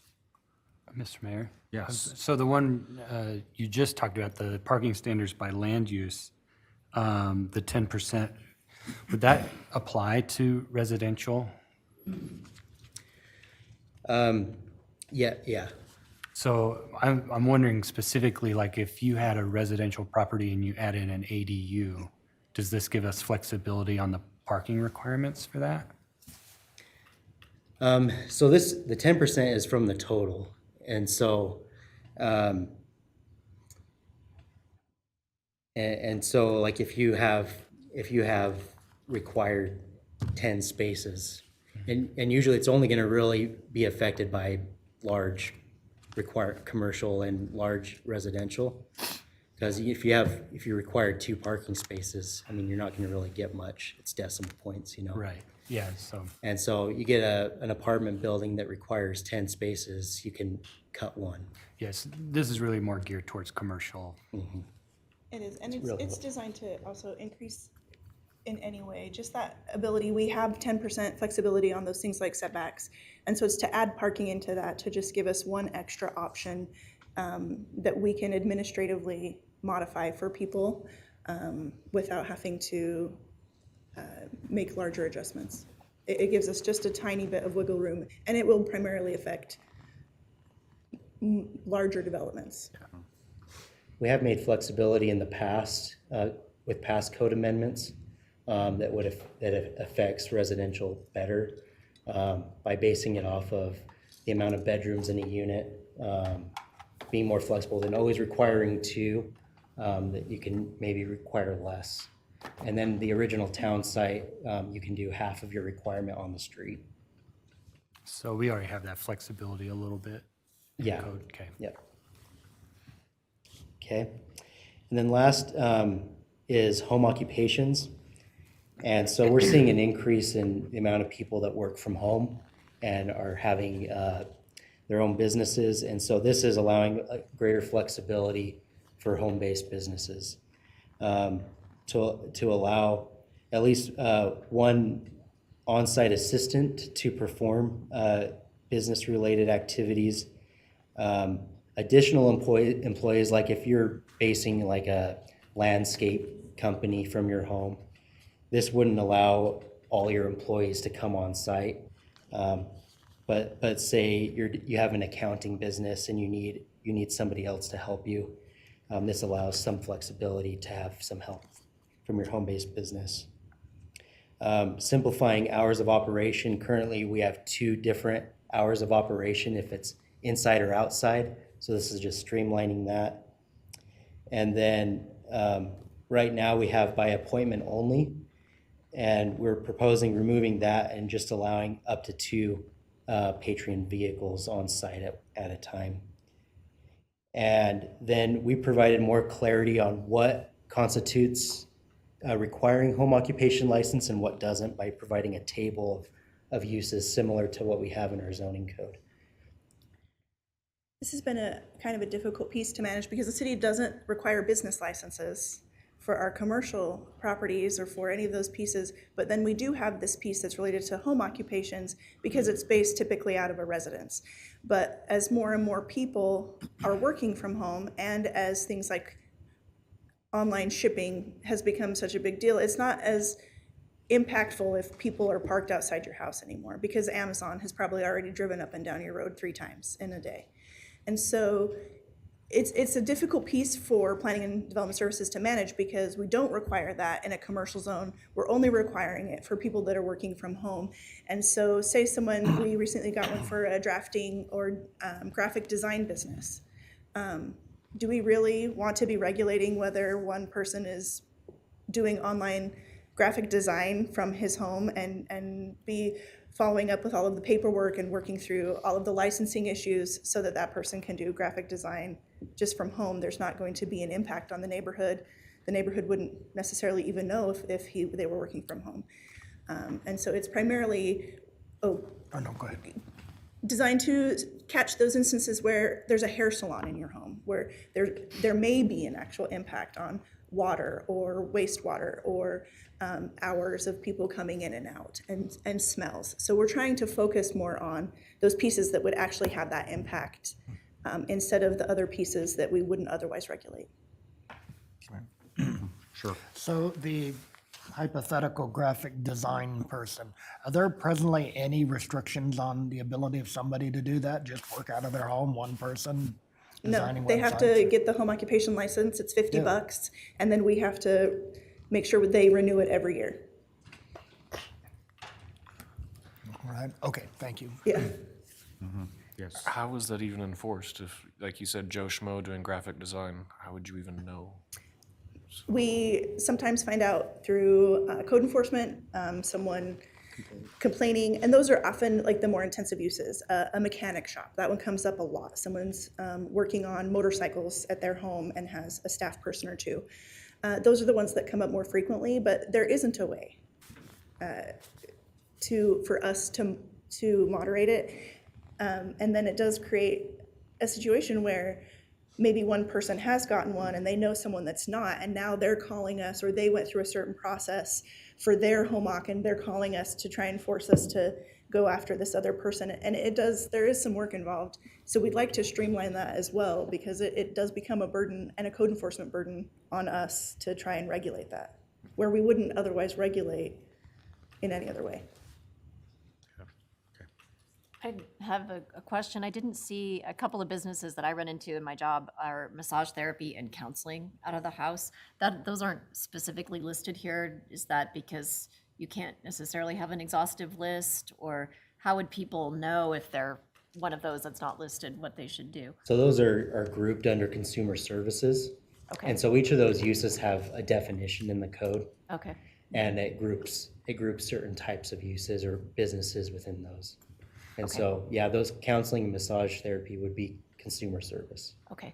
And then the other issue I have here, and I actually would encourage a change, is the hours of operation shall be limited to no earlier than 6:30 a.m. and no later than 9 p.m. That seems, if I've got a guy repairing motorcycles living next to me and he starts at 6:30 in the morning, that's a problem. So I'm wondering where those limits came from, and I would sincerely encourage adjusting those to be a little bit narrower. So automotive repair would not be permitted in residential areas. Okay. And where those came from, that was already existing limits of time within the current code. And so we're open to changing that. Typically, we like to see them align with nuisance law times. These currently don't, but we could adjust those for nuisance. What's nuisance law time? I believe it's 7 to 11, but it's more time. Yeah. I'm just thinking, are there rules about when construction can start? Like when can the roofer start next door to me, things like that? There is, I'm not sure on what those hours are. Okay. All right. I would be more comfortable with that at like 7 a.m. or even 8. But I don't know whatever the current nuisance laws are in the morning. And then I think 9 p.m. is pretty late for operating too, but for people coming and going. But I want to make sure that we're in line with other time periods that we restrict in the city. Okay, Councilman Nichols. To follow up on Ann there, I understand exactly what she's saying, but do we care how late the graphic designer works at night or how early he gets up and starts working? Just a Yeah, and I think that what we're trying to do is only require home occupations for people that are coming and going. Okay. And so if somebody is doing a computer job, we really don't want them to require a home occupation. Only those activities that are requiring people to come to the home. And so perhaps then a better solution would be, instead of hours of operation, put that people visiting the business are only permitted between the hours of 8 and whatever. Go ahead. Yes. The hard part about that is to differentiate between business use and if they have a personal gathering. And so it's kind of difficult. But this is another reason why I like to suggest business licensing, because then we know who's doing what and where. And then it helps us to maintain the integrity of these ordinances and these codes. And it helps us to enforce those ordinances and those codes. But I think that I like what Brent was saying, but I also agree with what Ms. Swanson was saying too, is I'd hate to have somebody working on a motorcycle next door to me, unless it's my motorcycle, right? Then he can work on it whenever he wants. But I think that following that nuisance code probably is the best use of for hours. Yeah. I just said a lot that probably didn't make sense, but just rambling. Okay. So moving forward, if the council sees fit for us to do this, typically we'll come back in a public hearing at a regular council meeting to consider these. We'll start with planning and zoning and then come to council. Yeah. Yep. Does code enforcement get looped into this prior to or during the setting of these? So this is one of the items that Planning and Development Services, we are our own code enforcement on this. And so yes, and it is a very difficult thing to differentiate and to, even just as you've been talking for the last few minutes, how do I know if those are people that are visiting the business or people visiting the home? How do I know if you're working on your own motorcycle? Maybe that's what they were doing at which a nuisance law would still apply. So as I said, there is not an insignificant amount of time that goes into this every year. So, follow-up question. I kind of know the answer, but how is this enforced? Do you two personally drive around or go visit the person's home? Do you send out a letter? And if they don't comply, how do we enforce it from there? It is a long and arduous process. We get a lot of reports on these.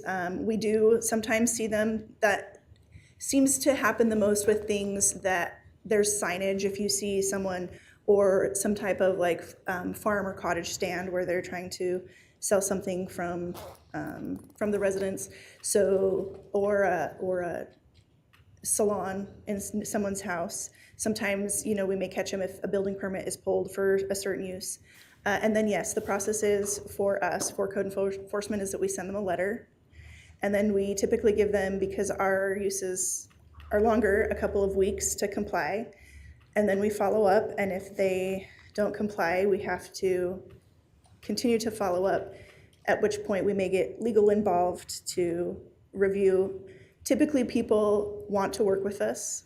We had one recently that was that type of farm stand that didn't meet setbacks, where they had put that building and we had to ask them to move that back, and they did.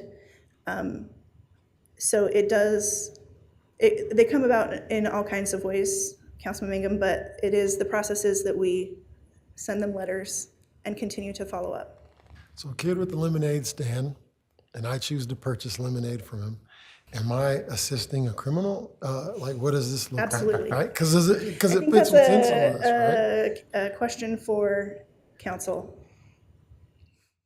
I'm kind of being facetious. No, there. I think that this is the point, though, of where we're at, Councilman Mangum, of how much we're trying to regulate this, and we don't regulate it otherwise. And so it is putting us in a position of how much do we want to be, as Brent said, worried about if a graphic designer is working in their basement at midnight.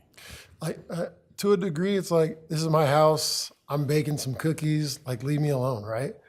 But then again, it is a problem when the next door neighbor's like, get off my lawn, right? So I see there's a juggling act there, but I don't want to be so restrictive that people feel like a prisoner in their own homes and they can't, handle certain elements of business. And there certainly are things like a hair salon where you do want to make sure that it's meeting all of the codes and the pieces and the requirements. There are other pieces that we certainly, piano lessons, for instance, is the one that comes up for me a lot. And that's why we try to be more clear on what type of uses require it and what doesn't. And some of those uses, like a piano lesson or a lemonade stand, really doesn't fit within a use classification because, I mean, it's really not a big impact to really consider regulation on. Yes. So what problems for you does this new code update solve? So what are the, and how could we, what would be your recommendations maybe going forward on other code changes we could make that would help you solve the problems of enforcement, and business licenses have been brought up, and time really that you're spending on this? I think reducing the number of uses that require these will be critical. And that's what this does? Yes, Okay. it does allow us to focus on things like a hair salon or a massage therapy office, or something where we know there's clients going in and out of that home, and we know, they probably need a license and through the state, or they have some sort of impact that they're having, whether that's on water or wastewater. Those are the types of things that we should be focused on. So we want to know if someone does have like a salon out of their home. That makes sense. But this does allow us to do that and allow us to be much less focused on someone teaching piano lessons. Okay. All right. Well, it sounds like there's concurrence to move this forward. The time adjustment, I've heard that a lot, tweaking that somehow. Thank you. Okay, thank you. Agenda item 7, local improvement district process, procedures, and requirements. Staff members from Public Works Department will be in attendance to discuss the statutory process and procedures associated with establishment of a local improvement district under Idaho Code. Welcome. Good morning, Mayor, Council. Tom Kirkman, Public Works Director. I'm joined by Brian Trammell, Deputy City Attorney. So today, we want to go through some of the procedural requirements for establishing a local improvement district. So first off, I want to thank Brian. He's put a lot of effort into this. This is a very procedural driven process. And so that's why we want to make sure that we answer any questions that you folks might have, so that there's a lot of opportunities to skip steps and all that. So we just want to make sure that we're doing our due diligence to make sure that this is done appropriately. I also want to thank Molly and the folks at the Cedars for their patience. This started a while back, and then there was some changeover, and so we're trying to get this back on track and get it going. So the purpose of an LID is a local improvement district.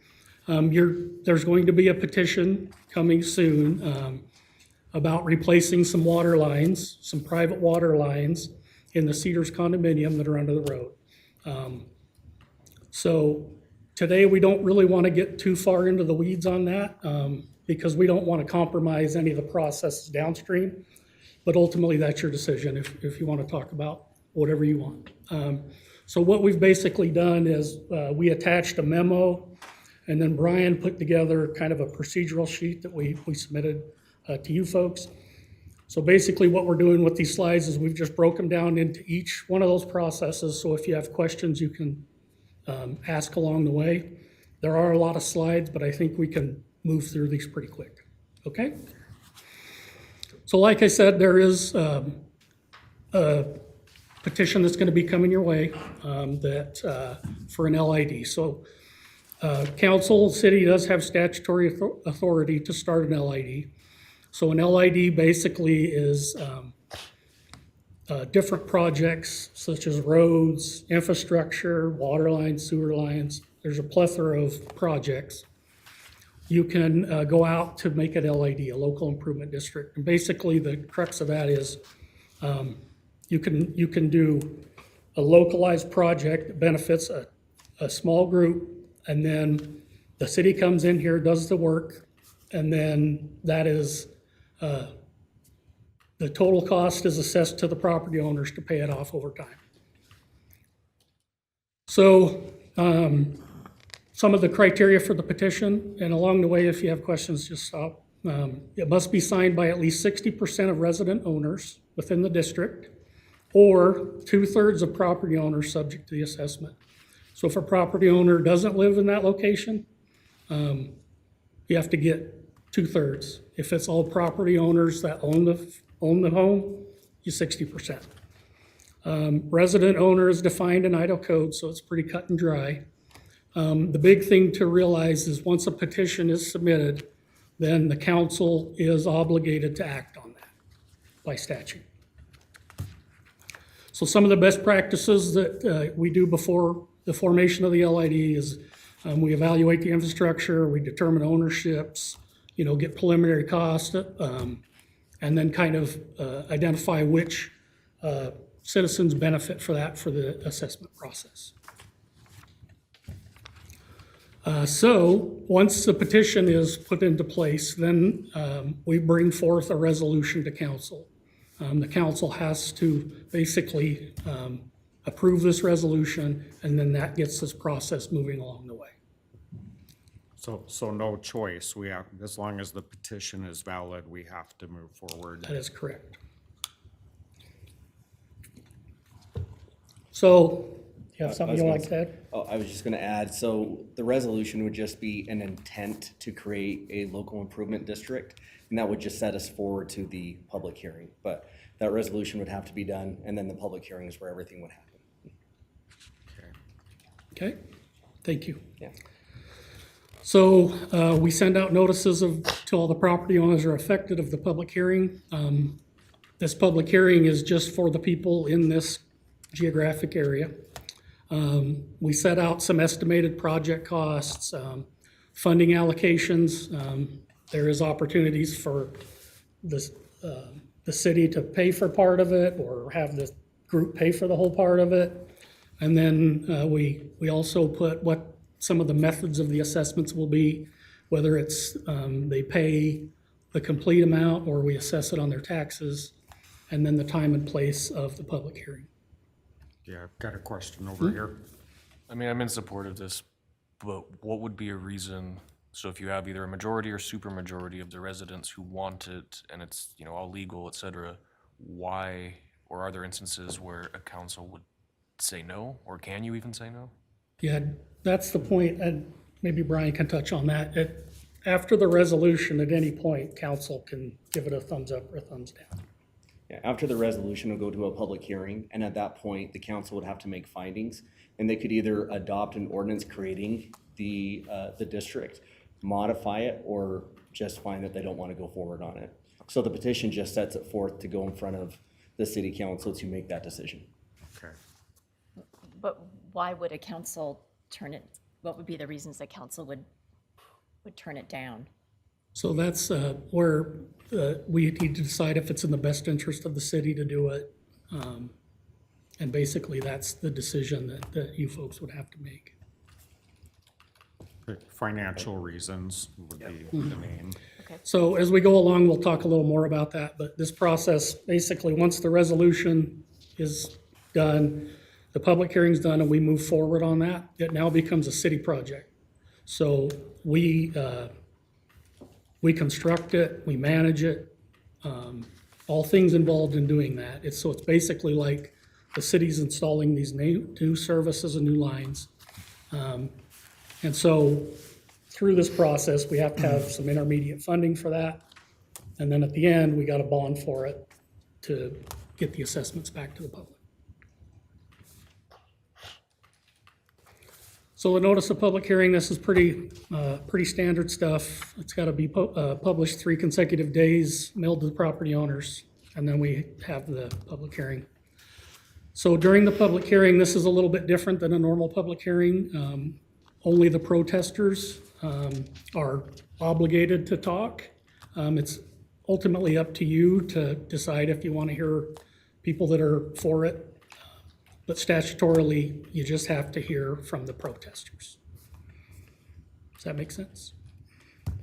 And the protesters would be the landowners in the proposed district, and they would have to make a filed written protest before the hearing.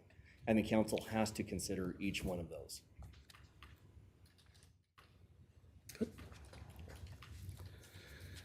So after the public hearing, the city council must determine if it's in the best interest of the city.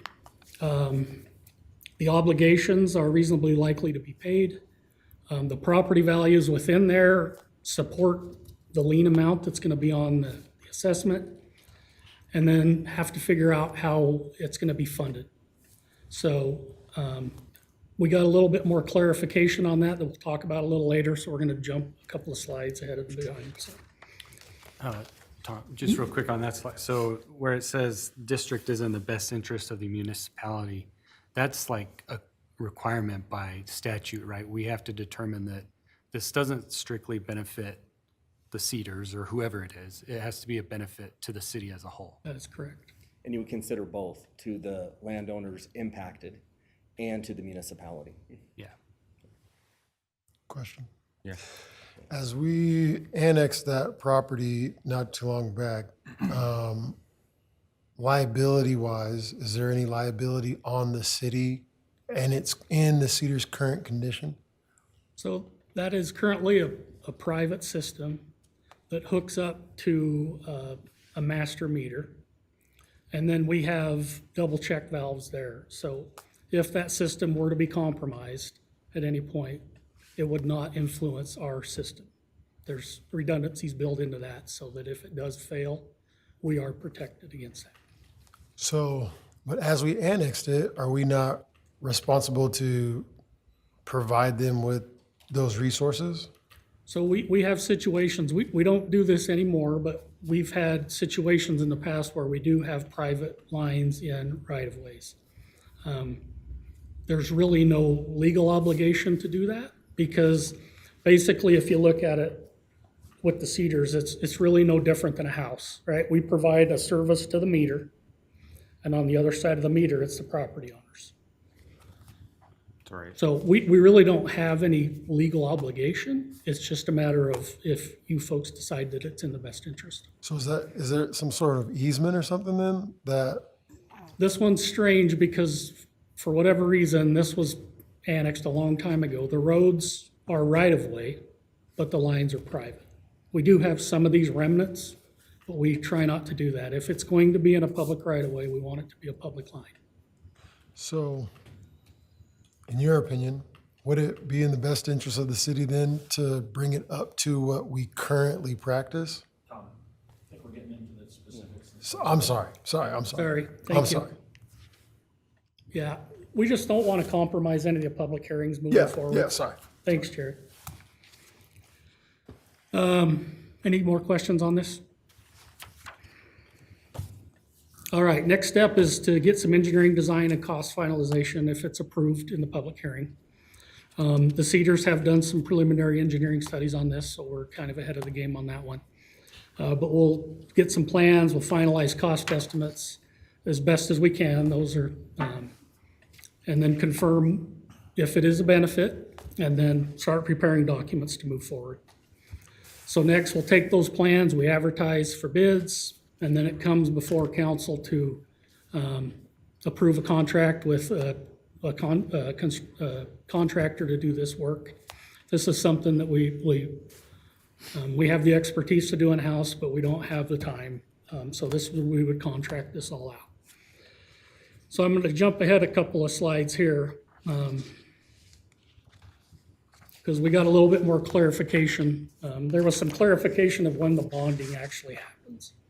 And so we got a little more clarification. At first, we had thought we had to bond before we constructed, and that was, kind of scares us because projects always have change orders and overruns and all that stuff. So Brian got a little more clarification today. So after we get that contract awarded, that's when we go in, we mobilize in, we build it, we oversee all of the construction and compliance, make sure it meets our standards. So I'm gonna go back now.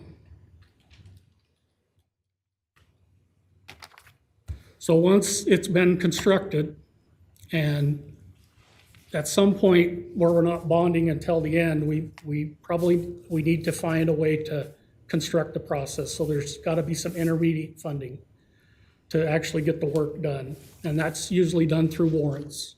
We go out for warrants, and it's basically an IOU, and then we construct it, get it done, and then after it's completed, then we go through the mechanism for the assessments.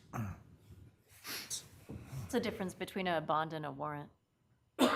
Who holds I a knew warrant? you were gonna ask that. So the bond is, you go out and sell these bonds. The warrant's kind of a short-term loan, basically. Got kind of an IOU. And so that gets us through this gap, and then the bond is the long-term loan over the period of it. So the bond would go to a municipal bond market? I Is that believe right? so. That And then might be a Rich question. A warrant would go, I'm not very familiar with that tool, so are there warrant markets as well that we? Yeah, I believe so. Yeah, and you would have the interim warrants for payment if you couldn't pay it up front, which is basically like an IOU to pay it. And then once we would go through the assessment, the bonds would only go to the benefited property owners in the district. It wouldn't go citywide for them to repay back. And so kind of through this process, this is like 30,000, there's like 10 steps to each one of these. And so we haven't had a lot of time. Rich is, our CFO knows a lot about this. So when that time comes, we can get you better answers moving forward. Mr. Mayor. Yeah. So the warrant versus a bond, is this sort of like in the residential construction market of a temporary construction loan that gets you through the build process, then you get a permanent loan, which in this case would be the bonds that would take it and amortize it long-term? Do I understand That's that the correctly? best explanation. Okay, thank you. Okay. So when it comes time to get ready for the assessments, that's where we put together a report of everything that it costs, the amount we're funding through the assessments, and then we decide on the individual parcel assessments to meet the demand of that bond. So after we get to that point, then we have another public hearing. It's kind of the same process as before. It's published, we notice property owners may file objections, and then we hold another public hearing for people that are protesting. Ultimately, if people show up in favor, that's ultimately your decision if you want to hear those, but technically, you only have to listen to the protesters. So after that, the assessment rolls are generated, we have a public hearing, then we bring to council the assessments where you folks can revise those assessments. We can look at errors that might happen there. And then we pass an ordinance moving forward on the assessments. So that's kind of the big deal, is we have to do an ordinance for this. And so through that process, we're just double checking these assessments to make sure they meet all the criteria. So once the council confirms these liens, if they choose, then the city clerk certifies the assessments. We file those with the county. and then the assessments become a lien on their property. So there's different payment options. We've just put two of the most common. They can either pay it in 30 days, or they may make basically installment payments throughout that term. And so council may authorize payments up to 30 years.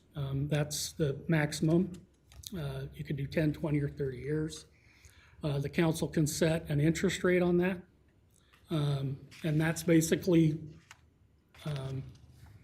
greater than or equal to the amount that the bond in interest is, so that we can recoup that.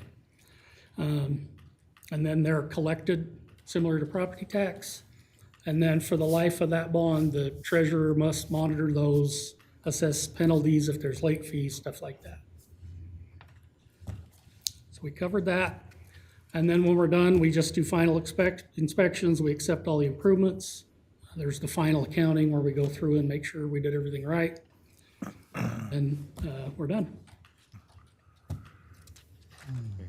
Yes. I know it's a lot to go at once.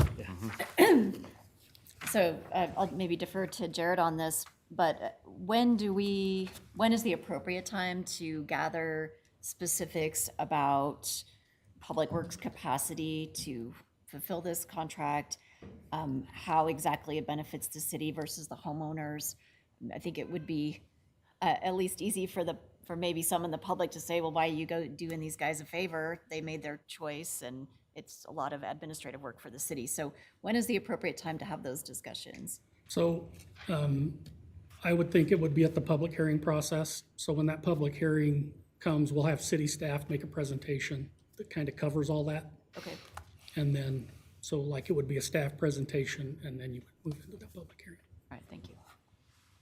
Okay, yes. So Tom, the decision of whether to require payment within 30 days or 30 years, that's council's decision at the time if we approve it? Usually what happens on these is you give both options. If they can afford to pay it off and they just don't want to lien on their property, they can pay it off.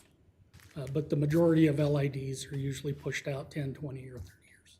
And there's flexibility on the timing of repayment that we Yeah, can? that's up to you folks.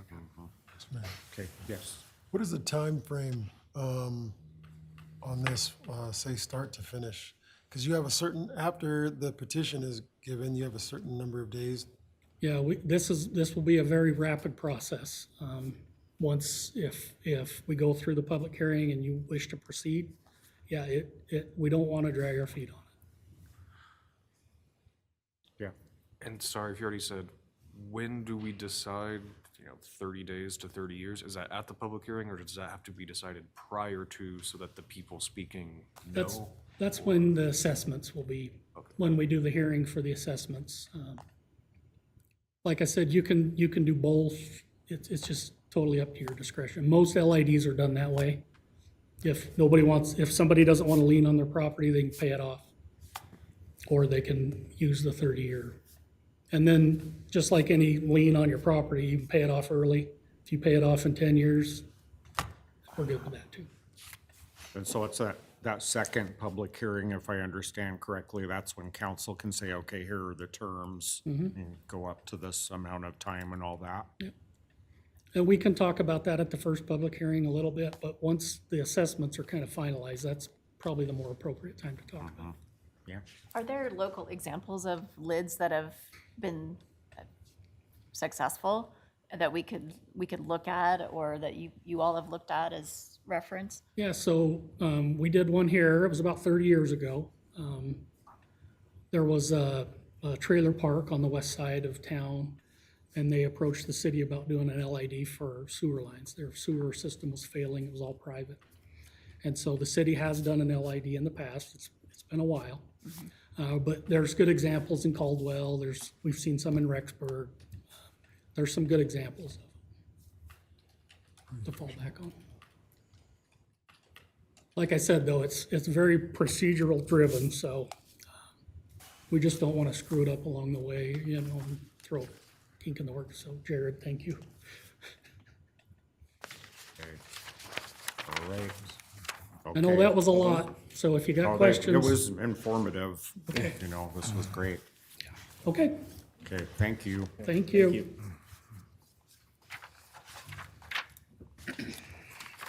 All right, we are on the final agenda item. It's council advisory board updates.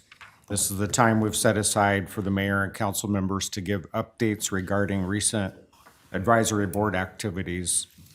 So we can start down with Councilman Nichols, just kind of move on down. Sure. I just have one, and that would be PDA, and Mr. McLean gave a good update on most of what PDA's been doing. The only thing that I would report specific to the last meeting that we had, most of that meeting was sort of administrative in process. However, PDA did select the demolition contractor on the Monarch buildings pursuant to a RFQ that PDA had already previously put out, so Yeah, one step further. okay, all right. Yeah, Can I I ask have a a question? question, Yeah. sure. With the demolition of the Monarch building, is there a timeline for that you're aware of? Probably Mr. McLean would be best on that.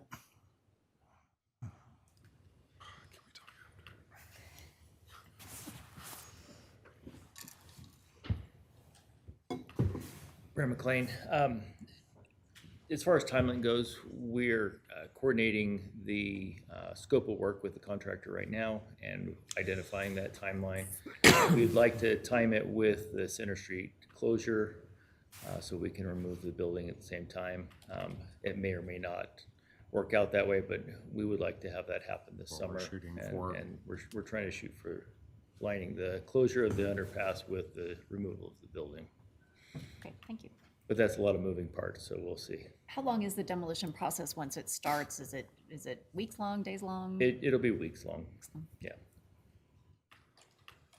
Okay. All right, anything else you have? That's all I had to report. Okay, Councilman Bates. So I have Bannock Transportation and as well as Mayor and Councilmember Paulson. So in honor of former council member Lurick, I have to say the word upwoof because she said that literally every time we talked about Bannock Transportation. And I also won't ask you what we talked about. I remember what we talked about in that meeting. Upwoof is, I don't know exactly, it's an acronym for something that they're doing, some plan they're doing. I just know that she said it like 100 times, but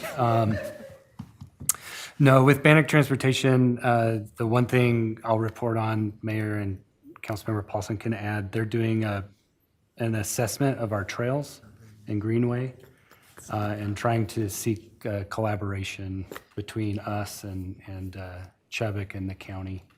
But it starts with first getting an assessment of the condition of all of our Greenway trails so that we can kind of have a plan to maintain them.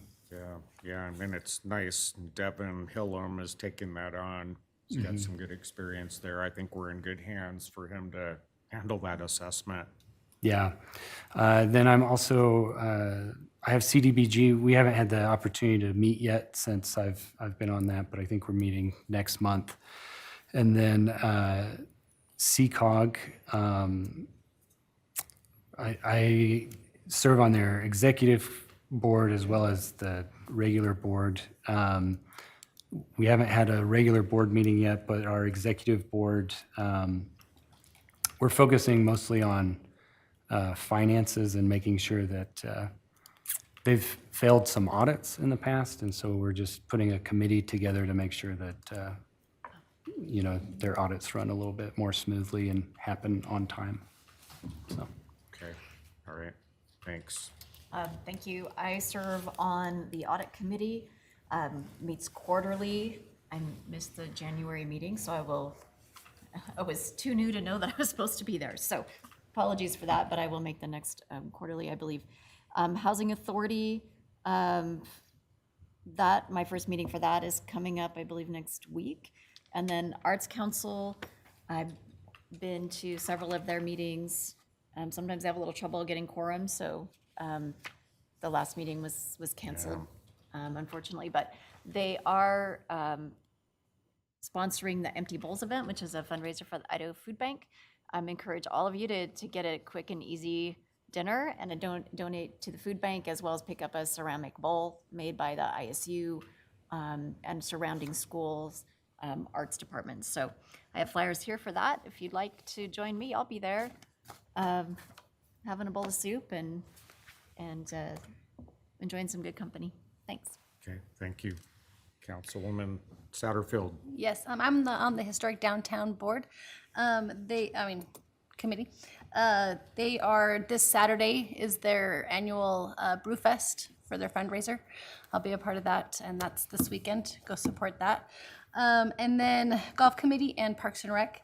They've been working really hard. They are getting ready to start on the Riverside Golf Course new building.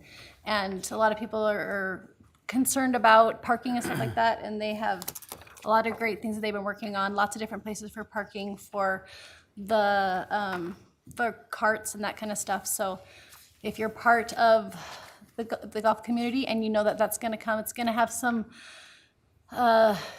growing pains, but so excited for that to happen. It's been in the works for a while, and they've done an amazing job, and it's been, the plans for the building is awesome, and she's worked hard making sure a long plan for things to come about with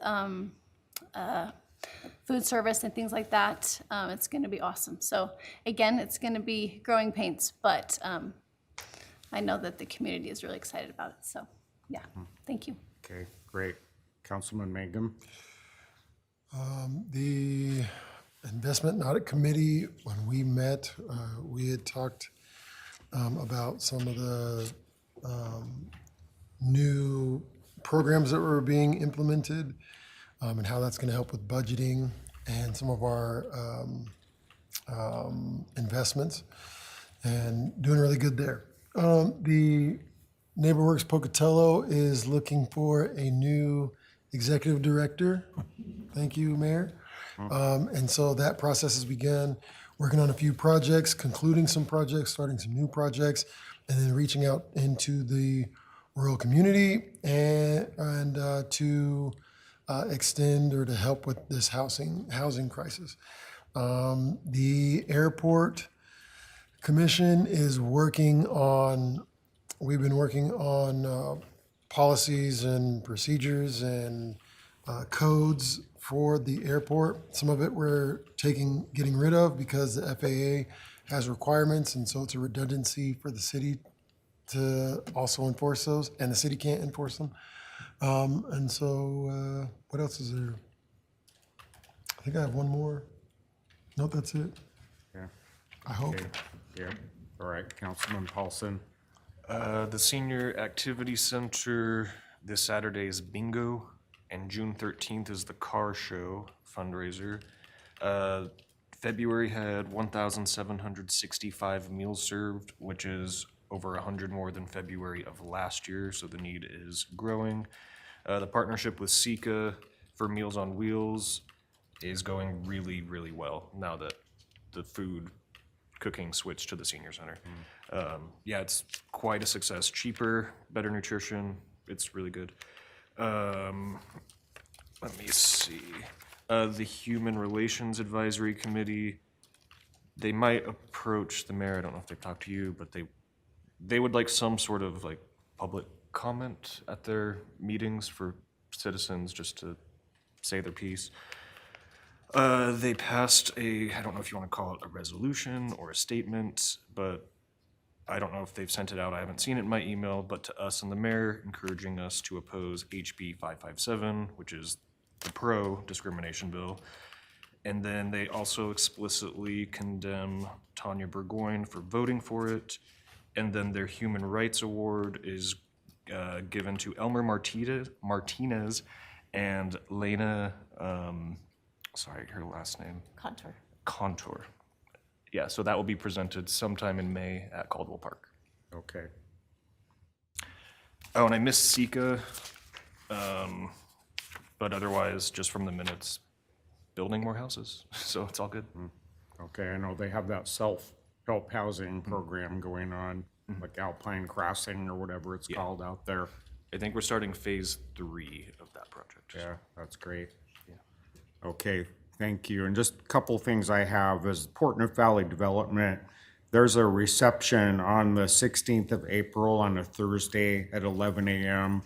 That's with SME Steel. They're the company that's expanding. I think it's 80 jobs that they're adding, and they're taking over that space that Peterson had out at the Pocatello Airport. So I'm sure any council member is invited. Just contact probably Urelli at the Portland Valley Development Office. And then Chamber of Commerce Beautification Committee. There's the citywide spring cleanup on Saturday, May 2nd. If you go to Caldwell Park anytime between 8:30 and 10 a.m., you get a free breakfast. Chamber Trailblazers will cook that up, and you'll get your cleanup assignment there. So we're really getting the word out, or need to get the word out about that. That's an important event. So, okay, with that, yay, we met the goal. It's about 7 minutes to noon. Council's gonna reconvene for an proposed executive session at 12 noon in the Paradise Room. Okay, thank you. We're adjourned.